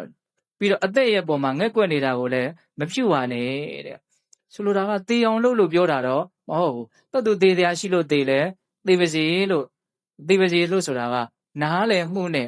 ထားလိုက်နိုင်ဖို့လို့မထားလိုက်နိုင်လို့ရောရသလားမရဘူးနော်တေချာစဉ်းစားနော်တော်သူပြက်ချင်းကြရင်ပြက်သွားမှာပဲပေါ့ဟုတ်လားပြီးတော့ဥစ္စာပစ္စည်းတွေရဲ့ပေါ်မှာကိုကနော်ချစ်ခင်နေတဲ့မှုတွေရှိနေလို့လည်းပဲအဲ့ဒါကြီးနဲ့အမြဲတမ်းတွဲနေလို့ရပါမလားရပါတော့နော်အဲ့တော့မဖြစ်နိုင်တာတွေကိုဒကာသမားတို့ဦးဇင်းတို့တွေကနားလည်မှုကတော့ရှိအောင်လုပ်မထားတဲ့အခါကျတော့မဖြစ်နိုင်တာတွေကိုတောင့်တနေတဲ့သဘောတွေအများကြီးရှိနေတယ်ဒါကြောင့်တခါလေဦးဇင်းတရားဟောရင်းနဲ့အမှတ်ရရင်ပြောပြတယ်ပေါ့လူတွေကအိုခြင်းတရားကိုလက်ခံနိုင်လားလက်မခံနိုင်ဘူးနော်အိုးလာပြီဆိုရင်အမျိုးမျိုးစိတ်တိုင်းမချဘူးဒါကိုတတ်နိုင်သမျှကာကွယ်တယ်အိုခြင်းတရားကိုရှောရှူရှူကြည်ကြည်နက်နက်လက်မခံနိုင်ဘူးဘလို့မှမတတ်နိုင်လို့သာခံနေရတာဟုတ်တယ်မဟုတ်လားအိုခြင်းကိုလက်မခံနိုင်အိုတတ်တဲ့ခန္ဓာကြီးကိုရထားတာကိုအိုခြင်းကိုလက်မခံနိုင်တာသဘာဝကြလားမကြအောင်ဟောနာခြင်းကိုလိုက်ခံနိုင်လားလို့မေးပိုးတောင်းလက်မခံနိုင်သေးတယ်နော်နားလာပြီဆိုရင်ပိုးပြီးတော့တောင်းဆိုးဝါးတုံ့ပြန်ကြတာများတယ်တကယ်တမ်းခန္ဓာကိုယ်ဆိုတာနာတတ်တဲ့ခန္ဓာကိုယ်ကြီးပဲလေနာတာသူ့လို့သူလို့တာလက်မခံနိုင်ဘူးဆိုတာအဲ့ဒါကိုနားမလဲလို့နော်အိုတာလည်းလက်မခံနိုင်ဘူးနာတာလည်းလက်မခံနိုင်ဘူးသေတာကြတော့ရောပိုလို့တောင်းလက်မခံနိုင်သေးတယ်ဟုတ်တယ်မဟုတ်လားသေတဲ့ခန္ဓာကိုယ်ကြီးကိုရထားပြီးတော့သေတာကိုလက်မခံနိုင်ဘူးအဲ့တော့ဘာလဲအဖြောင်ပြောလိုက်မယ်ဆိုရင်ဦးဇင်းတို့တွေကမအိုတာကိုရကျင်မနာတာကိုရကျင်မသေးတာကိုရကျင်တာလေးတော့တော်တော်ကောင်းတယ်ဒါပေမဲ့ခက်နေတာကခန္ဓာလက်ရှိနဲ့ရကျင်တဲ့ကိစ္စခက်နေတာဟုတ်တယ်မဟုတ်လားစဉ်းစားနော်ခန္ဓာလက်ရှိနဲ့တော့မအိုတဲ့ဟာကိုရနိုင်မလားမပြောရရင်ပွင့်လင်းလင်းပြောရရင်မအိုတဲ့ခန္ဓာကိုရရင်မနာတဲ့ခန္ဓာကိုရရင်မသေးတဲ့ခန္ဓာကိုရရင်အဲ့ဒီခန္ဓာကိုမျိုးရှိလားမရှိဘူးဒါပဲအဲ့ဒါကိုနားလည်အောင်ကွဲပြားအောင်လုပ်ရမှာနော်မအိုတဲ့ခန္ဓာမျိုးမရှိဘူးမနာတဲ့ခန္ဓာမျိုးမရှိဘူးမသေးတဲ့ခန္ဓာမျိုးမရှိဘူးအဲ့တော့ဦးဇင်းတို့တွေကခန္ဓာကိုတော့ရကျင်တယ်အိုခြင်းနာခြင်းသေခြင်းကိုတန်တန်လေးခွဲပြီးတော့အဲ့ဒါမပါခဲနဲ့လို့လုပ်ချင်အဲ့ဒီဆန္ဒဟာသဘာဝကျတဲ့ဆန္ဒဟုတ်လားမဟုတ်နော်အဲ့တော့ခန္ဓာကိုရကျင်တယ်ဆိုရင်တော့ခန္ဓာကိုနှစ်သက်တယ်ဆိုရင်တော့အိုခြင်းကိုလည်းပဲတော့တွဲပြီးတော့လက်ခံနိုင်ဖို့လိုတယ်နာခြင်းကိုလည်းတွဲပြီးတော့လက်ခံနိုင်ဖို့လိုတယ်သေခြင်းကိုလည်းတွဲပြီးတော့လက်ခံနိုင်ဖို့လိုတယ်လက်မခံနိုင်လဲ तू ကတော့ဖဲထွက်ပြီးတော့နေရမှာမဟုတ်တွဲပြီးတော့ပါလာမှာပဲအဲ့တော့လက်မခံနိုင်ဘူးဆိုတာဘာကိုပြနေတာကိုယ့်ရဲ့နားမလဲနိုင်မှုကိုပြတယ်ဟုတ်တယ်မဟုတ်လားအဲ့တော့အခုပြောနေတဲ့လူတွေရောနားထောင်နေတဲ့လူတွေရောအပြည့်အဝလက်မခံနိုင်ကြသေးဘူးနော်ဒါကိုလောက်အောင်ပဲလူသေးတယ်ဆိုတာကိုပြနေတာဟုတ်တယ်မဟုတ်လားဒါကြောင့်မလို့ဦးဇင်းတို့ယံပိဋ္ဌာနာလပတိတံပိဒုက္ခကြားဘူးတယ်နော်ဘာလဲအိဗေဟာကိုဖြစ်ချင်တာကိုရချင်တာမရတာရမ်းဆင်းရဲတယ်လို့ပြောအဲ့ဒါကိုဘယ်လိုအိဗေဖွင့်လို့နော်ကိုကမအိုခြင်းဘူးခန္ဓာကိုယ်ကြီးကအိုမယ်ဟောကိုဖြစ်ချင်တာဖြစ်လားအဲ့ဒီမှာဒုက္ခရောက်တယ်အဲ့လိုဆိုရင်စဉ်းစားအိုတာဒုက္ခလားမအိုခြင်းတာကဒုက္ခလားဟောအဖြေကကိုကတက်တက်ကိုယ်ဖြစ်လာပြီနော်အိုတာလည်းဒုက္ခပါပဲအိုတာလည်းဒုက္ခမဟုတ်သို့တော့အိုတဲ့ဒုက္ခတဲ့မအိုခြင်းတဲ့ဒုက္ခကပို့ပြီးတော့လေးလံနေတာနာရတဲ့ဒုက္ခတဲ့မနာခြင်းတဲ့ဒုက္ခတွန်းလှန်နေတဲ့မကျင်တဲ့ဒုက္ခကပို့ပြီးတော့ကြီးမားနေတယ်သေရတဲ့ဒုက္ခတဲ့မသေးခြင်းလို့ဖြစ်ရတဲ့ဒုက္ခကပို့ပြီးတော့ဆင်းရဲနေတယ်ဒါကိုမြင်ဖို့လိုတယ်ခန္ဓာကိုယ်ကြီးကသူ့အတူအိုးနေနားနေသေးနေလို့ဆင်းရတဲ့ကြားထဲမှာကျွတ်တို့ကမရှိတဲ့မရှိတတ်တဲ့သဘာဝမကျတဲ့အလိုဆန္ဒတွေလွှမ်းနေတာကပိုးပြီးတော့ဆင်းရဲစေတယ်အဲ့ဒါကိုဦးဇင်းတို့ရှင်းအောင်လုပ်ဖို့လိုတယ်ပေါ့နော်တွေ့မှာနော်ဒီဥစ္စာကတွေ့မှာတစ်ချိန်ကျရင်တွေ့မှာဒါကိုလူတွေကငါမှဒီကိစ္စကိုဖြေရှင်းနိုင်တဲ့အစွမ်းမရှိသေးဘူးဆိုတာကိုမရိပ်မိသေးဘူးသဘောမပေါက်သေးဘူးတော့ရှာဖို့ဖွေဖို့ပဲတင်းတောင်တင်းနဲ့နေနိုင်ဖို့ပဲလူချင်းတူတူနေနိုင်ဖို့ပဲဒါတွေအရင်အရေးကြီးတယ်ထင်နေတာပေါ့နော်အဲ့ဒါတွေကတကယ်တိတ်ပြီးတော့ရေးကြီးတာမဟုတ်ကိုရေးကြီးခြင်းလို့ကြီးနေတာဒီဟာအခုပြောတာဟာကိုအရေးကြီးခြင်းဒီဖြစ်စေမကြီးခြင်းဖြစ်စေသူကြီးကိုကြီးနေတာအဲ့ဒီကိစ္စကသဘောပေါက်မလားမသိဘူးဟိုဟာကိုလှုပ်ပြီးတော့ကြီးနေတာနော်ဒါကြောင့်ပေးတဲ့ပေါင်းသူတော်ကောင်းတို့ဘုရားလောင်းခုပြောတဲ့စကားတွေကိုတည်တည်ချာချာမှတ်ရမယ်နော်ငဲ့ကွက်ချင်းတဲ့တကွာသေရတာဟာဆင်းရဲတယ်ငဲ့ကွက်ချင်းတဲ့တကွာသေရတာဟာကဲ့ရဲ့တိုက်တယ်ဒါကြောင့်ရှိနေတာတွေရဲ့ပုံမှာချစ်ခင်နှစ်သက်မှုကိုဆွန့်လိုက်ပါအသက်ရဲ့ပုံမှာငဲ့ကွက်မှုကိုမထားပါနဲ့သေအောင်လုပ်လို့ပြောတာမဟုတ်ဘူးနော်ဟုတ်လားသူသေတရားရှိလို့သေလာလည်းပဲထားလိုက်နိုင်တဲ့စိတ်ရှိဖို့ပေါ့နေတော့ကနေခဲ့ပြီပဲကိုနေရတဲ့အနေထားကြီးဟာအမြဲတမ်းနေရမယ့်အနေထားမျိုးမဟုတ်အဲ့တော့တကယ်လို့ဒကာဓမ္မတို့ဦးဇင်းတို့တွေကကိုလည်းအကြည်လေတော့မေးစရာကောင်းတာပေါ့ ငါမအိုခြင်းဘူးမနာခြင်းဘူးမသေးခြင်းဘူးအဲ့ဒါတကယ်ဟုတ်လားတကယ်ဟုတ်တယ်ဆိုလို့ရှိရင်နော်ဘဝတစ်ဖန်မဖြစ်အောင်လုပ်ဖို့ပဲရှိတယ်ဆိုတဲ့အဖြစ်မှန်ကိုရအောင်လုပ်အောင်နော်ခန္ဓာလည်းရှိနေတော့အိုရလိမ့်မယ်နားလိမ့်မယ်သေရလိမ့်မယ်ဒီနေရာဖြင့်အိုတဲ့နာတဲ့သေတဲ့ခန္ဓာပဲရှိတယ်မအိုတဲ့မနာတဲ့မသေတဲ့ခန္ဓာမရှိဘူးမအိုခြင်းဘူးမနာခြင်းဘူးမသေခြင်းဘူးဆိုရင်ခန္ဓာကိုမရမှာဘဝကိုမရမှာမအိုမနာမသေမှုကရခုကခက်တာကခန္ဓာကိုကြတော့ရခြင်းတယ်သူ့ရဲ့သဘာဝဖြစ်တဲ့အိုခြင်းနာခြင်းသေခြင်းကိုတော့လက်မခံနိုင်ဘူးအဲ့လိုဖြစ်နေအဲ့ဒါကိုကိုကြည်လေအောင်မလုပ်ဖို့လို့တော့စဉ်းစားဖို့လိုတယ်စဉ်းစားယုံမျှနဲ့တော့ကြည်လေသွားမှာတော့လေမဟုတ်ဘူးနော်ဟုတ်လားအဲ့လိုမျိုးဘုရားလောင်းကသင်ပေးတဲ့အခါကျတော့မိဖုရားကြီးကငိုတာပေါ့သူထင်တဲ့အတိုင်းပဲဟုတ်တယ်သူဟာနဲ့ရွာဆန်တော့မယ်အဲ့ဒီလိုအနေအထားမျိုးမှာသူရှောက်ချင်တယ်လို့သူ့မှာရှောက်လို့မရအောင်ဘုရားလောင်းသင်ပေးတဲ့အတိုင်းပဲအဲ့ဒါမျက်ရည်လေရွဲနဲ့သူကရှောက်တယ်တဲ့မင်းကြီးနော်လောကကြီးမှာခွဲခွာရတယ်ဆိုတာသဘာဝတရားပါဟုတ်လားဒါကြောင့်မို့လို့ငဲ့ကွက်ချင်းနဲ့သေခြင်းကိုမပြုတ်ပါနဲ့ငဲ့ကွက်ချင်းနဲ့တကွသေရတာဆင်းရဲတယ်ငဲ့ကွက်ချင်းနဲ့တကွသေရတာကဲ့ရဲ့တိုက်တယ်ဒါကြောင့်ဒီရှိသမျှတော့အရာတွေရဲ့ပုံမှာချစ်ခင်တက်တဲ့မှုကိုစွန့်ပလိုက်ပါရုပ်စွာအစုံကိုယ့်အသက်ရဲ့အပေါ်မှာတောင်မှငဲ့ကွက်မှုကိုမထားပါနဲ့အဲ့ဒီအတိတ်ပဲကိုအဲ့ဒါတစ်ခုစီအကုန်လုံးပြောရတယ်မျိုးပေါင်း8400ဒီတိုင်းပြောရတယ်နော်ပြတ်သက်ပေါင်း8400ဒီတိုင်းပြောရတယ်ပလင်ပေါင်း8400ဆင်ပေါင်းမြင်းပေါင်းယထာပေါင်းနောက်ဆုံးပါလဲဆိုတော့ထမင်းအိုးပေါင်းထမင်းအုပ်ပေါင်းအဲ့ဒါတွေအစအကုန်လုံးအသေးစိတ်အကုန်ပြောရတယ်ဟုတ်လားအဲ့လိုမျိုးပြောပြီးတော့ရှောက်ပြီးတော့ခဏနေတော့ဘုရားလောင်းကနှက်ရွာဆန်းသွားတယ်သူနှက်ရွာဆန်းတဲ့ဒုက္ခကဘယ်လောက်ကြီးလဲဆိုရင်နော်တတိတယောက်ကောင်းတဲ့ထမင်းအစာထမင်းကိုစားပြီးတဲ့နောက်မှာထမင်းစီရစ်တလောက်လေးပဲရှိတယ်တဲ့နည်းနည်းအိတ်ချင်တယ်လို့လေးဖြစ်ပြီးတော့နှက်ရွာဆန်းသွားတယ်ပေါ့နှက်ရွာဆန်းတော့ဘယ်ရောက်သွားတော့ဆိုတော့ဗြဟ္မပြည်ရောက်သွားတယ်ဟုတ်လားအဲ့ဒီမှာမြတ်စွာဘုရားကဒီသုရသနသုတ်တံသုရသနမင်းကြီးအကြောင်းကိုစီကပကုံးပြောပြီးတော့အနန္နာတဲ့အဲ့ဒီတော့ကသုရသနမင်းကြီးဆိုတာတခြားသူမဟုတ်ဘူးငါပဲတဲ့ဟုတ်လားငါဖြစ်ခဲ့တာတဲ့အဲ့ဒါဘာကိုသုံးသက်ပြလဲဆိုတော့အဲ့ဒီသုံးသက်ချက်လေးကိုဦးသိရန်သဘောကျတယ်အနန္နာအဲ့ဒီတော့ငါတဲ့ငါကဟောဒီကုသဝတီမင်းနေပြည်အမှုပြုတဲ့နော်မြို့ကြီးပေါင်း8400ငါပိုင်ခဲ့တာပေါ့ဒါပေမဲ့တကယ်ငါနေကတော့ကုသဝတီမြို့တစ်မြို့တည်းပဲငါနေခဲ့တာတဲ့နော်ဓမ္မပြတ်သက်အမှုပြုတဲ့ပြတ်သက်ပေါင်း8400ငါပိုင်ခဲ့တယ်တဲ့ဒါပေမဲ့တကယ်ငါနေခဲ့တာကတော့ဓမ္မပြတ်သက်တစ်ဆောင်ထဲမှာပဲငါနေခဲ့တယ်တဲ့နော်တလွန်ပေါင်း8400ငါပိုင်ခဲ့တယ်ဒါပေမဲ့ငါအိတ်ခဲ့တာကတော့တလွန်တစ်ခုတည်းပဲတဲ့မိဖုရားပေါင်း8400ငါပိုင်ခဲ့တယ်ဒါပေမဲ့ငါတကယ်အတူတူနေခဲ့တာကအဲ့ဒီသုဘရဒေဝီအမှုပြုတဲ့မိဖုရားခေါင်းကြီးတစ်ပါးပဲတဲ့ဟုတ်လားစင်ပေါင်း8400ရှိတယ်ငါသုံးဆွဲခဲ့တာကအဲ့ဒီဆင်ရတနာတစ်ခေါက်ပဲတဲ့အကုန်လုံးသူကအဲ့တိုင်းပြောတာနော်ပစိုးပေါင်းခေါ်မတိုင်းကဖြစ်တဲ့အလွန်နူးညံ့တဲ့ပစိုးပေါင်း8400ကရှိတယ်ဒါပေမဲ့ငါတကယ်ဝတ်ခဲ့တာကတစ်စုံပဲနော်ထမင်းအုပ်ပေါင်း8400ငါ့ကိုအမြဲတမ်းလာပြီးတော့ဆက်သားကြတယ်ငါတကယ်စားခဲ့တာကတည့်ရက်မှာထမင်းအုပ်တော့ပဲစားခဲ့တယ်အဲ့ဒီစကားကိုပေးတဲ့အများကြီးစဉ်းစားအောင်နော်လူတွေကပိုင်ဆိုင်မှုနဲ့ပတ်သက်ပြီးတော့အများကြီးမျက်စိလည်နေတယ်လို့ထင်တယ်နော်အများကြီးရှိရင်အများကြီးငါဟာလို့ထင်တယ်ဟုတ်လားတကယ်ကတော့ဗာလဲကိုယ်အသုံးကဆွဲရတာနည်းနည်းလေးပါဒါကအတိတ်ကံရောပြစ္ဆုတ်ပံကြိုးစားအထောက်မှုရောအားကောင်းကြလို့ပိုင်ဆိုင်မှုအားကြီးတဲ့ပုဂ္ဂိုလ်တွေကဒီစကားမျိုးကိုအကြည့်အလဲစဉ်းစားတဲ့နော်ပိုင်ဆိုင်မှုနေတဲ့လူတွေအတွက်ကတော့ဒါသိပြီးတော့စဉ်းစားတွေကသိမရှိဘူးပေါ့နော်ကျို့အများကြီးရှိမယ်အများကြီးဟုတ်မယ်လို့ထင်နေတာဒီကတန်းကတွက်ကြည့်လို့ရှိရင်အသိဉာဏ်မရှိလို့ရှိရင်ပိုင်ဆိုင်မှုများတာပိုးပြီးတော့ဆင်းရဲတယ်လေးလံတယ်ပင်ပန်းတယ်လို့ဦးဇင်းထင်တယ်။ဘာလို့ဆိုပုထုဇဉ်ရဲ့စိတ်ကဒါတွေရဲ့ပုံမှာမျက်နှိုးမှုမရှိဘူးမဟုတ်ရှိတယ်။အဲ့တော့မျက်နှိုးစရာတွေများလေလေသူ့မျက်နှိုးတဲ့သဘာဝတွေကလည်းများလေလေပဲ။ပြောလို့ရှိရင်ဒီလောဘသဘောဟာသူ့ရဲ့ပင်ကိုယ်သဘောကိုအစပူလောင်တဲ့သဘောပင်ပန်းတဲ့သဘောရှိပြီးသား။ကိုကညံတုံးလို့သာလောဘဟာပူတယ်လို့မသိတာ။ဒေါသဖြစ်မှပူမှန်းသိရတာလေ။လောဘမှာပူတယ်ဆိုတာကိုသိမသိဘူး။တကယ်တမ်းကလောဘကလည်းပူတာပဲ။ဟုတ်လားဘာနဲ့ပူလဲဆိုတာကိုကိုယ့်ကိုသတိလေးထားပြီးတော့ကြည့်ပေါ့နော်။ဒါကြောင့်မိသက်ပေါင်းသူတော်ကောင်းတို့ဘာတွေဘလောက်ရှိတယ်ပဲပြောတကယ်ကဒီခန္ဓာကိုနေထိုင်လို့ရယုံမျှပဲဦးဇင်းတို့တွေသုံးဆွဲနေကြတာဟုတ်လားဒါကြောင့်သေးပြီဆိုတာနဲ့လူတွေကထားခဲ့ကြတာပဲလေကိုရှာထားတာရဲ့ဘယ်နှပုံလောက်မှယူပြီးတော့တကယ်သုံးပြီးတော့မသွားနိုင်ယူသွားတာဆိုတော့ဘယ်လိုမှမဖြစ်နိုင်ပါဘူးဟုတ်လားသုံးသွားတာတောင်မသုံးနိုင်ဘူးနော်အဲ့တော့ဘာအတွက် ချိန်နေအရင်ကြီးပိုင်ဆိုင်မှုအတွက်အကုန်ခံရတယ်လေသူရတနာစัจ जा မင်းကြီးတို့လိုနေမဲ့နေရာဝိတ္တယုံတသားလည်းလာဖန်ဆင်းပေးတယ်ကျန်တာလည်းသူ့အတူအလိုလိုဖြစ်လာတယ်ဆိုရင်တော့အဲ့ဒါတော်သေးတယ်လေ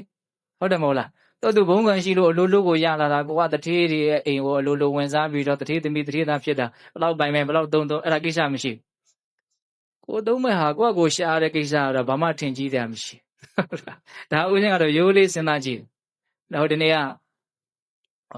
ဒကမာကြီးတယောက်နဲ့စကားပြောပြီးတော့လက်ဆွဲအိတ်ကလေးတေးသေးလေးတစ်ခုရှိတယ်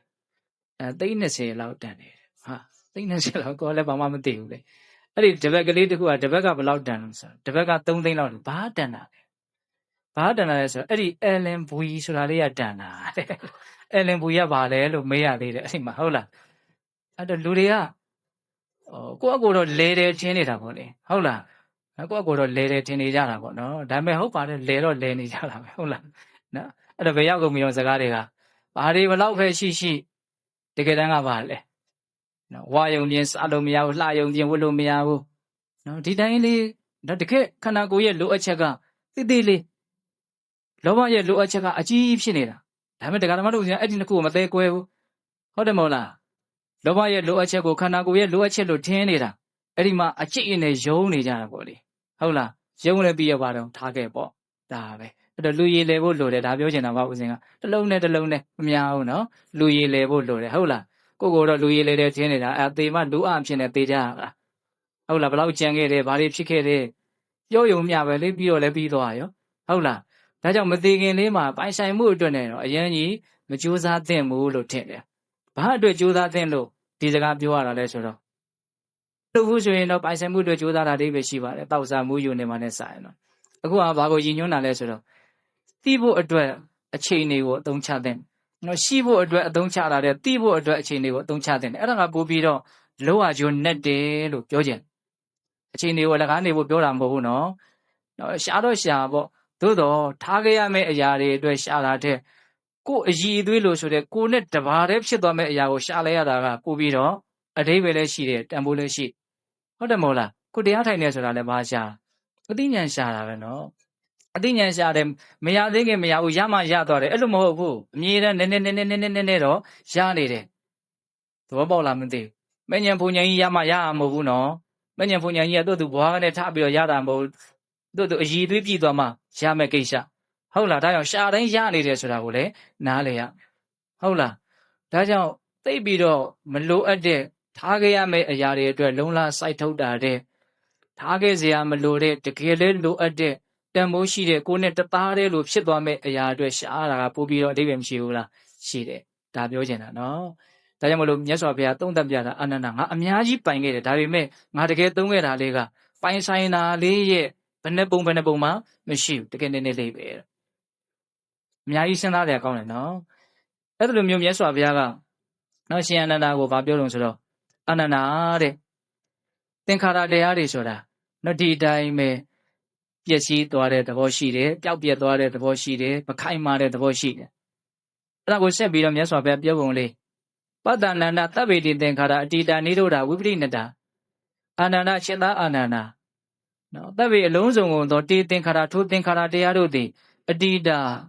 ိကုန်ခဲ့ပြီနိရောဓချုပ်ခဲ့ပြီဝိပရိနတအောက်ပြန်ပျက်စီးခဲ့ပြီတဲ့ပတ္တအဲ့ဒါကိုမြင်အောင်ကြည့်လို့ပြောတာကြည့်လိုက်ပါတဲ့သင်္ခါရတရားတွေဆိုတာဒီလိုပဲကုန်သွားတယ်ပျောက်သွားတယ်ပျက်စီးသွားတယ်တမျိုးတမျိုးဖြစ်သွားတယ်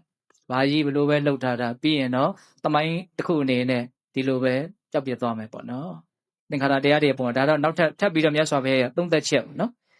်ဧဝံအိဋ္ဌာခောအနန္တသင်္ခါရဧဝံအတုဝါခောအနန္တသင်္ခါရဧဝံအနတ္တတိကတာခောအနန္တသင်္ခါရနော်သင်္ခါရရဲ့သဘောကိုအဲ့ဒါလိုလေးပြောပြီးတော့မြတ်စွာဘုရားအနှစ်ထုတ်ပြီးတော့သင်္ခါရဆိုတာဘယ်လိုသဘောရှိလဲဆိုတော့သုံးချက်ထပ်ပြီးတော့ပြောတယ်အဲ့ဒါကဘာလဲဆိုတော့အာနန္ဒจิตအာနန္ဒဧဝံသင်္ခါရတရားတို့သည်ဧဝံဤသို့ဤဘုံအနိစ္စမတည်မြဲတဲ့သဘောရှိတယ်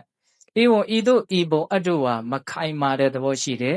ဧဝံဤသို့ဤဘုံအနတ္တတိကမသက်တာတဲ့သဘောရှိတယ်တဲ့သုံးချက်ပြောတယ်နော်ဒါလေးလည်းပဲနည်းနည်းမှတ်စီခြင်းတယ်ဟုတ်လာ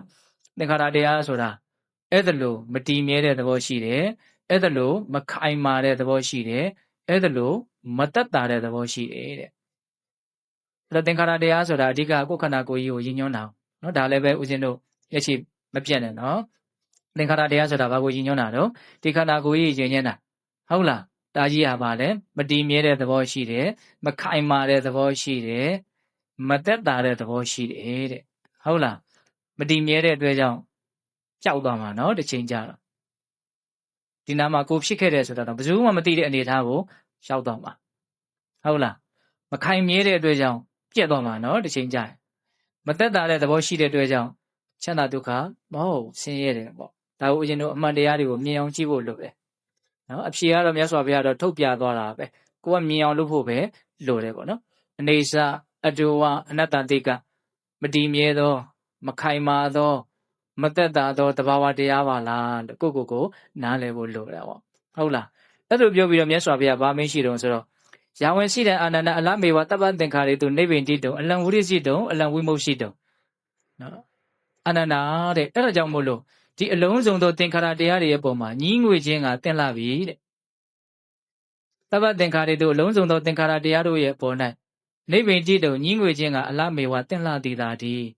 အဲ့ဒီသင်လာသည်သာဒီဆိုတဲ့စကားလေးကအာအလွန်ပါတယ်ဟုတ်လားဖြစ်တဲ့ပြီဒါဖြစ်တဲ့ပြီဒီအသိဉာဏ်ရတဲ့ပြီဒီတိုင်းကြီးမဖြစ်တဲ့ဘူးပြောတဲ့စကားလေးကအဓိပ္ပာယ်အများကြီးပါတယ်နော်နိဗ္ဗိန္တိတုံညီးငွေခြင်းကအလမေဝသင်လာသည်သာဒီဝိရိစိတုံဆွဲမဲ့မှုကင်းခြင်းကအလံသင်လာသည်သာဒီဝိမု ရှိတုံလွတ်မြောက်ခြင်းကအလံသင်လာသည်သာဒီသုံးချက်တိုက်တွန်းတယ်နော်နိဗ္ဗိန္တိတုံညီးငွေခြင်းကဝိရိစိတုံဆွဲမဲ့မှုကင်းခြင်းကဝိမု ရှိတုံလွတ်မြောက်ခြင်းကလွတ်မြောက်တယ်ဆိုတာကဖို့ဉဏ်ကိုပြောတာတဲ့ဆွဲမဲ့မှုကင်းတယ်ဆိုတာကမဲ့ဉဏ်ကိုပြောတာတဲ့နိဗ္ဗိန္တိတုံညီးငွေတယ်ဆိုတာကနိဗ္ဗိန္ဒဉာဏ်ကိုပြောတာနောက်သင်္ခါရတရားတွေရဲ့ပုံမှာအိစ္ဆဒုက္ခအနတ္တလက္ခဏာရေးသုံးပါးကိုမြင်အားတန်လို့ရှိရင်နိဗ္ဗိဒဉာဏ်ဆိုတာဖြစ်လာတော့နိဗ္ဗိဒဉာဏ်ထက်တန်လာလို့ရှိရင်ဆွဲမဲ့မှုကင်းတဲ့မဲ့ဉဏ်ဖြစ်လာတော့ဆွဲမဲ့မှုကင်းတဲ့မဲ့ဉဏ်ဖြစ်ရင်တော့အခြားမဲ့မှာပဲဖို့ဉဏ်ဆိုတာဖြစ်လာတယ်တိုက်တွန်းတာကတော့နိဗ္ဗိဒဉာဏ်ရဲ့မဲ့ဉဏ်ရဲ့ဖို့ဉဏ်ရဲ့ပေါ့နော်နိဗ္ဗိဒဉာဏ်ဆိုတာလကားရမှာမဟုတ်ဘူးနော်တတိနဲ့သဘာဝတရားတွေရဲ့အကြောင်းကိုအမြဲတမ်းစောင့်ကြည့်နေမှအိစ္ဆဒုက္ခအနတ္တသဘာဝတရားတို့ရဲ့လက္ခဏာကိုမြင်အားကြီးမှနိဗ္ဗိဒဉာဏ်ဆိုတာရနိုင်တာအဲ့ဒါကတခါတည်းတိုက်တွန်းပြီးသားဖြစ်တယ်လို့မဆိုနိုင်ဘူးလားဆိုနိုင်တယ်အဲ့ဒါလိုမြတ်စွာဘုရားကတိုက်တွန်းပြီးတော့ဘာပြောတော့ဆိုတော့အာနန္ဒာတဲ့ငါဒီနေရာမှာအဲ့ဒီလိုစัจ जा မင်းကြီးအဖြစ်မျိုးနဲ့6ကြိမ်တိုင်ငါရဲ့ခန္ဓာကိုယ်ကိုနော်ပြစ်ခဲ့ရပြီတဲ့6ကြိမ်တိုင်ပြစ်ခဲ့ရအခုဟာဒီနေရာမှာငါဟာ9ကြိမ်မြောက်ပြစ်ခြင်းပဲတဲ့နောက်ထပ်8ကြိမ်မြောက်ပြည့်ရမယ်ခန္ဓာကမှမရှိတော့ဘူးတဲ့ဒါရှောက်လုံးမြတ်စွာဘုရားနောက်ဆုံးခန္ဓာကိုယ်ကိုပြစ်ချခြင်းပဲပေါ့နော်အဲ့လိုလေးမြတ်စွာဘုရားအဆုံးသတ်ပြီးတော့နော်ဘာကိုဦးဇင်းတို့ရွတ်ဆိုလဲဆိုတော့အားနဲ့အဆုံးသတ်သွားလဲဆိုတော့ပေတတို့တချို့ရကောင်းရလိမ့်မယ်အိစ္ဆဝတ္တသင်္ခါရဥပါဒဝယဓမ္မိနောဥပိစိတ်တဝနိရောဇန္တိတေတံဥပသမောဒုက္ခဟုတ်လားဒီကဒါလေးရှိတယ်ဦးဇင်းတို့ကတော့ဘုန်းကြီးကျောင်းသားဘဝတည်းကစားဒီကဒါလေးရရတယ်ပေါ့ဘာလို့ရတော့ဆိုတော့ဦးဇင်းတို့အရက်ဒေတာဘက်မှာနော်လူတယောက်တေလို့အတုပချပြီဆိုလို့ရှိရင်သုတ်တံမှာဘုန်းကြီးတွေရောလူတွေရောရှိသမျှအကုန်လုံးအဋ္ဌိနာရှိတဲ့လူတွေအကုန်လုံးဒီကဒါလေးကို3ချိန်ရွတ်ရတယ်အဲ့တော့ဗာတွေရွတ်သွားတယ်လို့ကလေးဆိုတော့တက်တက်ကွဲကွဲတော့မသိဘူးဒါပေမဲ့ကြားမှများတဲ့အခါကျတော့နားထဲမှာရင်းနေတာပေါ့နော်အိစ္ဆဝတ္တသင်္ခါရဥပါဒဝယဓမ္မိနောဥပိစိတ်တဝနိရောဇန္တိတေတံဥပသမောဒုက္ခမြတ်စွာဘုရားရဲ့ဒေသနာတော်တွေကိုအနှစ်ချုပ်လိုက်မယ်ဆိုရင်ဒီထဲမှာအကျုံးဝင်တယ်လို့တော့ဆိုမယ်ဆိုရင်ဆိုနိုင်မယ်လို့ထင်တယ်ဟုတ်လားအိစ္ဆဝတ္တသင်္ခါရတရားတွေဟာမတည်မြဲတဲ့သဘောရှိတယ်ဥပိစိတ်တဝနိရောဇန္တိဖြစ်ပြီးတော့ပျောက်ကွယ်သွားကြတယ်ဥပိစိတ်တဝနိရောဇန္တိနော်ဒီစကားလေးကိုထဲထဲဝင်နားလည်အောင်တော့လုပ်ဖို့လိုတာပေါ့နော်အိစ္ဆဝတ္တသင်္ခါရဥပါဒဝယဓမ္မိနောဥပါဒဝယဓမ္မိနောဖြစ်ပြီးတော့ပျက်စီးသွားကြတယ်ဥပိစိတ်တဝနိရောဇန္တိဖြစ်ပေါ်လာပြီးတော့ချုပ်ပြောက်သွားကြတယ်တေတံဥပသမောဒုက္ခတဲ့အဲ့ဒီဥစ္စာတွေကအနှစ်သာရနော်တေတံထိုသင်္ခါရတရားတို့ရဲ့ဥပသမောငြိမ်းရာတည်တာနဲ့သူခေါ်ချမ်းသာတယ်တဲ့တကယ်ချမ်းသာအစစ်ကဘယ်မှာရှိတယ်လဲဘယ်လိုရာလဲဆိုတာကိုတခါလဲပြောသွားတဲ့သဘောပဲဟုတ်လားသင်္ခါရတရားတွေကတော့မတည်မြဲတဲ့သဘောရှိတယ်ဖြစ်ပြီးတော့ပျောက်သွားကြတဲ့သဘောရှိတယ်ဒါတွေရဲ့ငြိမ်းရာတည်တာနဲ့ချမ်းသာတယ်တဲ့ အဲ့တော့ခက်တာကဒကာသမတို့ဦးဇင်းတို့ရဲ့ဉာဏ်တွေကဒါတွေရဲ့အပေါ်လောက်ပဲဒါတွေရဲ့အပေါ်မှာတောင်မှကြည်ကြည်ပြန့်ပြန့်ကိုကမသိဘူးနော်ချမ်းသာခြင်းဆင်းရဲခြင်းကိုဦးဇင်းတို့တွေနားလည်ထားတာကဒါတွေရဲ့အပေါ်မှာပဲနားလည်တာပေါ့ဟုတ်လားကိုဖြစ်ချင်တာဖြစ်တယ်ဆိုရင်ချမ်းသာတယ်ကိုချစ်ချင်တာမရှိဘူးဆိုရင်ဆင်းရဲတယ်ချမ်းသာခြင်းဆင်းရဲခြင်းကိုဒီယုံ nant တရားတွေရဲ့အပေါ်မှာပဲဦးဇင်းတို့ကနားလည်ထားကြတယ်အခုတကယ်စစ်မှန်တဲ့ချမ်းသာခြင်းကဒီယုံ nant ထဲမှာရှိကိုမရှိဘူးဆိုတဲ့အဓိပ္ပာယ်ကိုပြောတာဟုတ်ရဲ့လားအဲ့တော့ကိုကနားလည်ထားတဲ့ချမ်းသာခြင်းကဒီယုံ nant နဲ့ပတ်သက်ပြီးတော့ပဲနားလည်ထားတာဖြစ်တဲ့အတွက်ကြောင့်ဒါတွေချုပ်တော်မှချမ်းသာမယ်ဆိုတဲ့ချမ်းသာကိုလိုချင်ရကောင်းမှရချင်ရကောင်းမှသိဖို့ဆိုတာတော်တော်ကိုမလွယ်ဘူးလို့ဆိုခြင်းတယ်ဒါကြောင့်မလို့နိဗ္ဗာန်ကိုရဖို့ထက်နိဗ္ဗာန်ကိုရခြင်းတဲ့စိတ်ရှိဖို့အရင်အရေးကြီးတယ်လို့ပြောခြင်းခုကျတို့တွေနိဗ္ဗာန်ကိုတကယ်ရခြင်းတဲ့စိတ်ရှိသလားဆိုတာအရန်စီစစ်ဖို့ကောင်းအဲ့တော့တဘာဝကြကြဦးဇင်းတို့ဝေဖန်ရမယ်ဆိုလို့ရှိရင်နိဗ္ဗာန်ကိုရခြင်းတဲ့စိတ်ရှိဖို့ဆိုတာကဘဝရဲ့ပုံမှာဘယ်လောက်နားလဲတယ်လဲဆိုတဲ့မိကုံးပေါ်မှာအဓိကမူတည်ဟုတ်လားဘဝကိုဒုက္ခလို့တစ်ချက်သားနားလဲရင်နိဗ္ဗာန်ရခြင်းတဲ့စိတ်တစ်ချက်သားရှိပြီးသားပဲဘဝမှာသာယာတရားအပြည့်လို့ထင်ရင်နိဗ္ဗာန်ကိုလို့ကိုမလို့ခြင်းဘူးနော်ဦးဇင်းတို့စာအုပ်တုပ်ကလေးညွှန်းခြင်းတယ်ဝိသုဒ္ဓယုံဆိုတော့ဘုရားကြီးတွေရဲ့နော်အစဉ်ဆက်ပေါ့လွန်ခဲ့တဲ့3-4 လလောက်ကနဲ့တူပါပြန်တော်မူသွားပြီဆရာတော်ကြီးကဥမာနေတာတိတိပြီးဝန်သားဆိုဆရာတော်ကြီးရေးထားတာဘဝနဲ့နိဗ္ဗာန်ဆိုတဲ့စာအုပ်အဲ့ဒါဂါထာလေးတစ်ပုဒ်ကိုအခြေခံပြီးတော့ရေးတယ်မြတ်စွာဘုရားကိုမနတ်ကအမြဲတမ်းပြိဋိဘံစံသေးခြင်းတယ်ဘုရားဖြစ်ပြီးချင်းကိုပြိဋိဘံစံဖို့တောင်းဆိုတာမြတ်စွာဘုရားအာယုသင်္ခါရလွတ်တယ်အာယုသင်္ခါရလွတ်တယ်ဆိုတာနော်အသက်ဆက်ပြီးတော့ရှင်ဖို့အတွက်လုံလစိုက်ထုတ်တာကိုရက်ဆိုင်ပြလိုက်တယ်အဲ့ဒီအချိန်မှာမြေကြီးလှုပ်တယ်နော်အဲ့ဒီအချိန်မှာပဲမနတ်ကလာပြီးတော့မြတ်စွာဘုရားကိုရှောက်တယ်မြတ်စွာဘုရားအာယုသင်္ခါရလွတ်ဖို့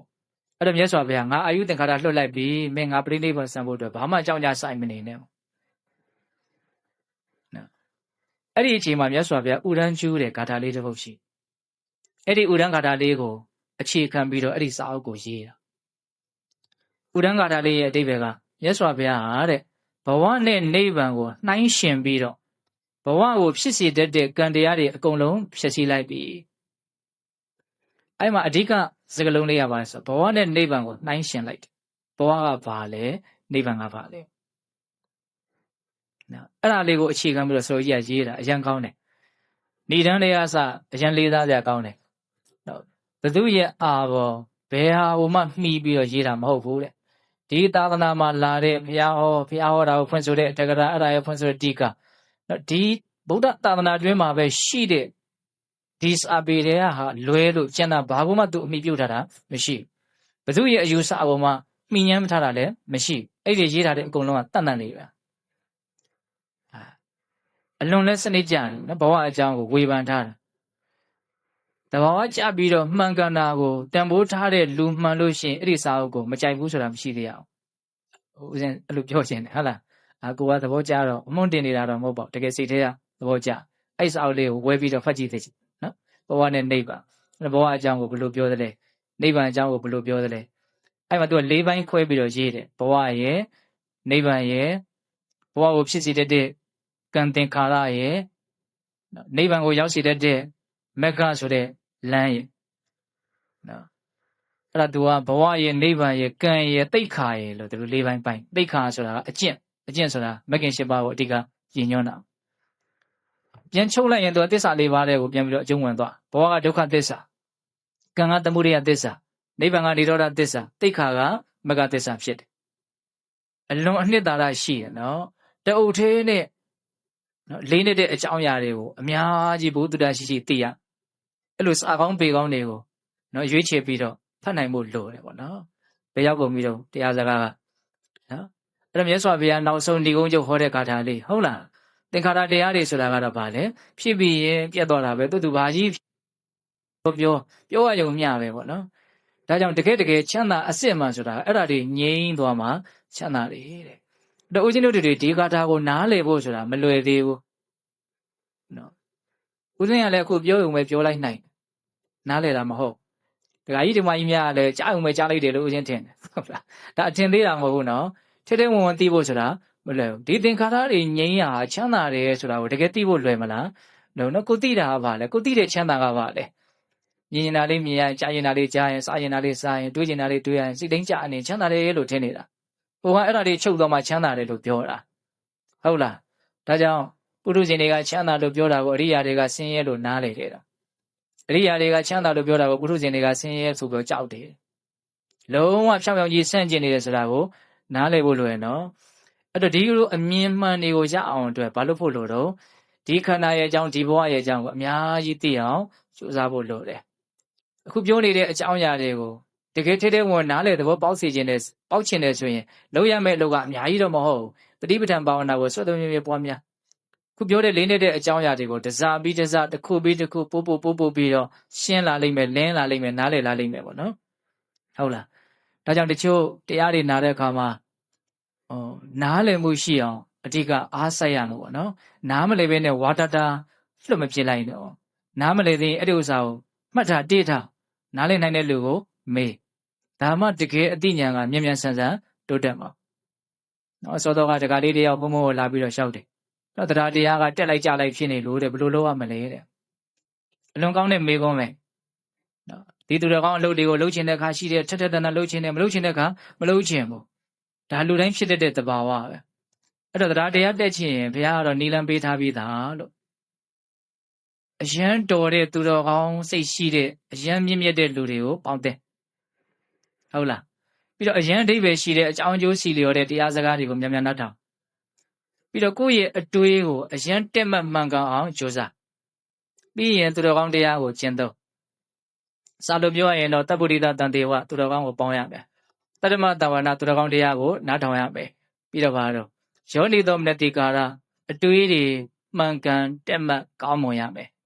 ဟုတ်လားပြီးတော့ဘာတော့ဓမ္မနုဓမ္မပฏิပတိလောကုတ္တရာတရား၉ပါးအားလျော်တဲ့အကျင့်မြတ်ကိုကျင့်ရအဲ့ဒါကိုလူငယ်တွေနားလည်အောင်ပဲဦးဇင်းကပြောလိုက်တယ်ကိုယ့်ထက်အရန်ကြီးတော်တဲ့ကိုလေးစားလို့ရတယ်တကယ်လဲသိတဲ့မိခိုလို့ရတယ်သူစီကအသိဉာဏ်တွေအများကြီးကိုယ့်စီကိုရောက်လာနိုင်လောက်အောင်ကောင်းတဲ့လူတွေကိုဘာလို့ဖို့လို့တော့ပေါင်းသင်းဖို့လို့တယ်မရှိဘူးမဟုတ်ဘူးနော်ပုံပုံများများကြီးတော့ဟုတ်ချင်မှဟုတ်မယ်ပေါ့ဟုတ်လားဒါပေမဲ့ကိုကတန်ဖိုးထားတယ်ဆိုရင်တွေ့လာမှာပဲအဲ့ဒါမျိုးကိုဘာလို့ဖို့လို့တော့ပေါင်းသင်းတတ်ဖို့လို့တယ်ဆက်ဆံတတ်ဖို့လို့တယ်နှီးဆက်ဖို့လို့တယ်ပေါ့ပြီးရင်ဘာလို့ရမှာတော့သူတော်ကောင်းတရားနာရအဲ့ဒါကြတော့စာပေတွေကလည်းရနိုင်တယ်အဲ့လိုပုံကိုယ်တွေရဲ့ထံကလည်းကြားနိုင်တယ်ပေါ့လို့တယ်နော်ဒီဥစ္စာကပြီးရင်ဘာလို့ရမှာတော့အတွေးတွေမှန်ရမယ်အတွေးမှားရင်လည်းပဲအဆင်ပြေဘူးမှန်မှန်ကန်ကန်တွေးတရမယ်ဟုတ်လားပြီးရင်ဘာလို့ရမှာတော့တရားကျင့်ရတကယ်မကျင့်မဲနဲ့လည်းပဲတရားတွေကတိုးလာမှာမဟုတ်အသိဉာဏ်တွေကတိုးလာမှာမဟုတ်အဲ့တော့တရားတိုးတယ်ဆိုတာဒီ၄ပါးရှိအောင်နော်လေပတ်အောင်လုပ်ရတော့စိတ်ဝင်စားတဲ့အကောင်းတာကအဲ့ဒီ၄မျိုးကအချင်းချင်းဆက်ဆက်နေတဲ့တဘာဝလေးကအရန်စိတ်ဝင်စားတဲ့အကောင်းသူတော်ကောင်းကိုပေါင်းခြင်းအဖြစ်သူတော်ကောင်းတရားကိုနားထောင်ဖို့ဘာခက်ခဲမှမရှိတော့ဘူးသူတော်ကောင်းတရားကိုအဓိပ္ပာယ်ရှိတာတွေကိုကြားနာခြင်းအဖြစ်အတွေးတွေလမ်းမှန်ဖို့အတွက်အခက်ခဲမရှိဘူးဟုတ်လားအတွေးတွေမှန်သွားပြီဆိုရင်ခုနကတော့ပြောတဲ့မြတ်သောအကျင့်ကိုကျင့်တယ်ဆိုတဲ့အလုပ်တွေမှန်ဖို့အတွက်လည်းတိတ်အခက်ခဲမရှိဘူးတကယ်အဓိကသွားမှာတော့အကျင့်မြတ်ကိုကျင့်ဖို့ပေါ့နော်အဲ့ဒီအကျင့်မြတ်ကလည်းပဲအတွေးမှမရှိဘဲနဲ့ကျင့်နိုင်မလားအခုဒီတဲကိုရောက်လာတယ်ဆိုတာအဲ့ဒီအတွေးမှန်လေးရဲ့တွန်းအားပဲအဓိကဟုတ်တယ်မို့လားငါလှုပ်တဲ့နေသွားတဲ့နေမျိုးပေါ့နော်တဘာဝကြကြတွေးလိုက်တာယောနိသောမနတိကာရရဲ့စွမ်းအားကြောင့်ရောက်လာတာအဲ့ဒီယောနိသောမနတိကာရဘယ်ရကိုကြားခဲ့ဘူးတဲ့မှတ်ခဲ့ဘူးတဲ့နားထောင်ခဲ့ဘူးတဲ့ကိုသိခဲ့ဘူးတဲ့ဖတ်ခဲ့ဘူးတဲ့အကြောင်းအရာတွေအကောင်းတာတွေခေါင်းထဲမှာအများကြီးရှိခဲ့ဘူးတဲ့အဲ့ဒါလေးတွေကနေစစ်ထုတ်ပြီးတော့အတွေးမှန်လေးတွေဖြစ်လာတယ်လို့ဦးဇင်းချင်းအဲ့တော့ကိုကြားခဲ့ဘူးတဲ့ကောင်းတာတွေကဘယ်ရသူတော်ကောင်းနေစီကပဲရတာပဲလေဟုတ်တယ်မဟုတ်လားဘလောက်ဆက်နေလဲဆိုတာကိုမြင်တတ်ဖို့လိုရနော်အေးအဲ့ဒီ၄ချက်ကိုလုံးမယ်ဆိုရင်ဒါအသိဉာဏ်တိုးကြောင်းလည်းဖြစ်တယ်တရားတရားတိုးကြောင်းလည်းဖြစ်တယ်အသိဉာဏ်တိုးပြီဆိုရင်တရားတရားလည်းတိုးတော့တာပဲယုံကြည်တဲ့အဆင့်တက်ကိုသူကကြော်လွန်သွားနိုင်သေးတယ်ဆိုလိုတာကကောင်းတဲ့လူတွေနဲ့ပေါင်းရင်ယုံကြည်စရာတွေကအများကြီးတွေ့ရတယ်နော်စကားကောင်းတွေကိုစာကောင်းပေကောင်းတွေဖတ်ရင်လည်းယုံကြည်စရာတွေကအများကြီးတွေ့ရတယ်အတွေးမှန်နေနဲ့ဆိုရင်လည်းယုံကြည်မှုတွေကတိုးလာတယ်တရားကိုကျင့်မယ်ဆိုရင်တော့အတိုင်းထက်အလွန်ယုံကြည်မှုကတိုးလာပဲယုံစရာတွေအများကြီးတွေ့လာပဲပေါ့ပြောချင်တာကဟုတ်လားအဲ့တော့ဦးဇင်းတို့ပိဿပေါင်းသူတော်ကောင်းတို့မြတ်စွာဘုရားကနောက်ဆုံးဏိဂုံးချုပ်ဟောခဲ့တဲ့ဂါထာလေးကအလွန်တရာမှစဉ်းစားရမကောင်းဘူးလားတွေ့ကြုံနေရတဲ့ဖြစ်ပေါ်နေတဲ့ဒီသဘာဝတရားတွေကတော့ဖြစ်ပြီးရင်ပျောက်သွားတာပဲဒါကြောင့်မို့လို့ကောင်းမွန်တဲ့အရာမဟုတ်ဘူးလို့ဆိုလိုချင်တာပေါ့နော် ဒါတွေလုံးဝချုပ်သွားမှသာလေချမ်းသာတယ်လို့အတိအလင်းပြောတော်တေတံဝုပသမောတုခောတေတံအဲ့ဒီသင်္ခါရတရားတို့ရဲ့ဝုပသမောငြိမ်းရာသည်သူခောချမ်းသာတယ်ဒါကိုစွဲနေအောင်နားတဲ့ကိုမှတ်နော်တေတံဝုပသမောတုခောတကယ်ချမ်းသာစိတ်ကဒါတွေငြိမ်းမှရမှာဒါတွေကလည်းဘယ်ချိန်ငြိမ်းမလို့မမောမှုကင်းမှငြိမ်းမှာနော်မမောမှုကဘယ်ချိန်ကင်းမလို့အမှန်သိမှမမောမှုကင်းမှာနော်အမှန်ကဘယ်ချိန်သိမလို့တတိစွမ်းအကောင်းမှအမှန်သိမှာနော်ဟုတ်တယ်မဟုတ်လားတတိစွမ်းအကောင်းရင်အမှန်သိလာမယ်အမှန်သိလာတာလည်းများမမောမှုနည်းနည်းလာမယ်မမောမှုကင်းတဲ့အဆင့်ရောက်ရင်ဘာဖြစ်သွားမှာတော့ငြိမ်းမယ်နော်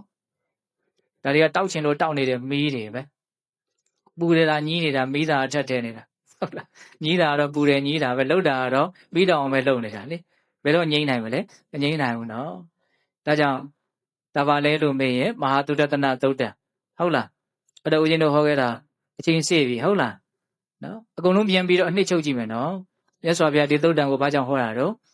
ကုသိနာယုံမြို့ငယ်လေးမှာပြိဋိဘံမစမ်းပါနဲ့ဆိုတဲ့ရှင်အနန္ဒာရဲ့စကားကိုအကြောင်းပြုပြီးတော့အလွန်အကျိုးများတဲ့ဒီတရားဒေသနာကိုဟောခဲ့တာ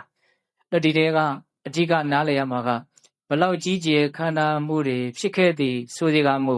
အကုန်လုံးပြီးတော့လည်းပဲအနိစ္စအမီးရဲ့ဝါမျိုးခြင်းကိုခံကြရတာကြီးပဲအဓိကအနှစ်သာရလေးကတော့ဒါပဲနော်ဒီတဲကအသေးစိတ်အနှစ်သာရအနေနဲ့ဘယ်လိုမှတ်အောင်မလဲဒီလောက်ကြီးကျယ်ခန္ဓာတဲ့အကျိုးရလဒ်ကိုရခဲ့တာဟာဒါနရဲ့ဓမ္မရဲ့သီလရဲ့ဆိုတဲ့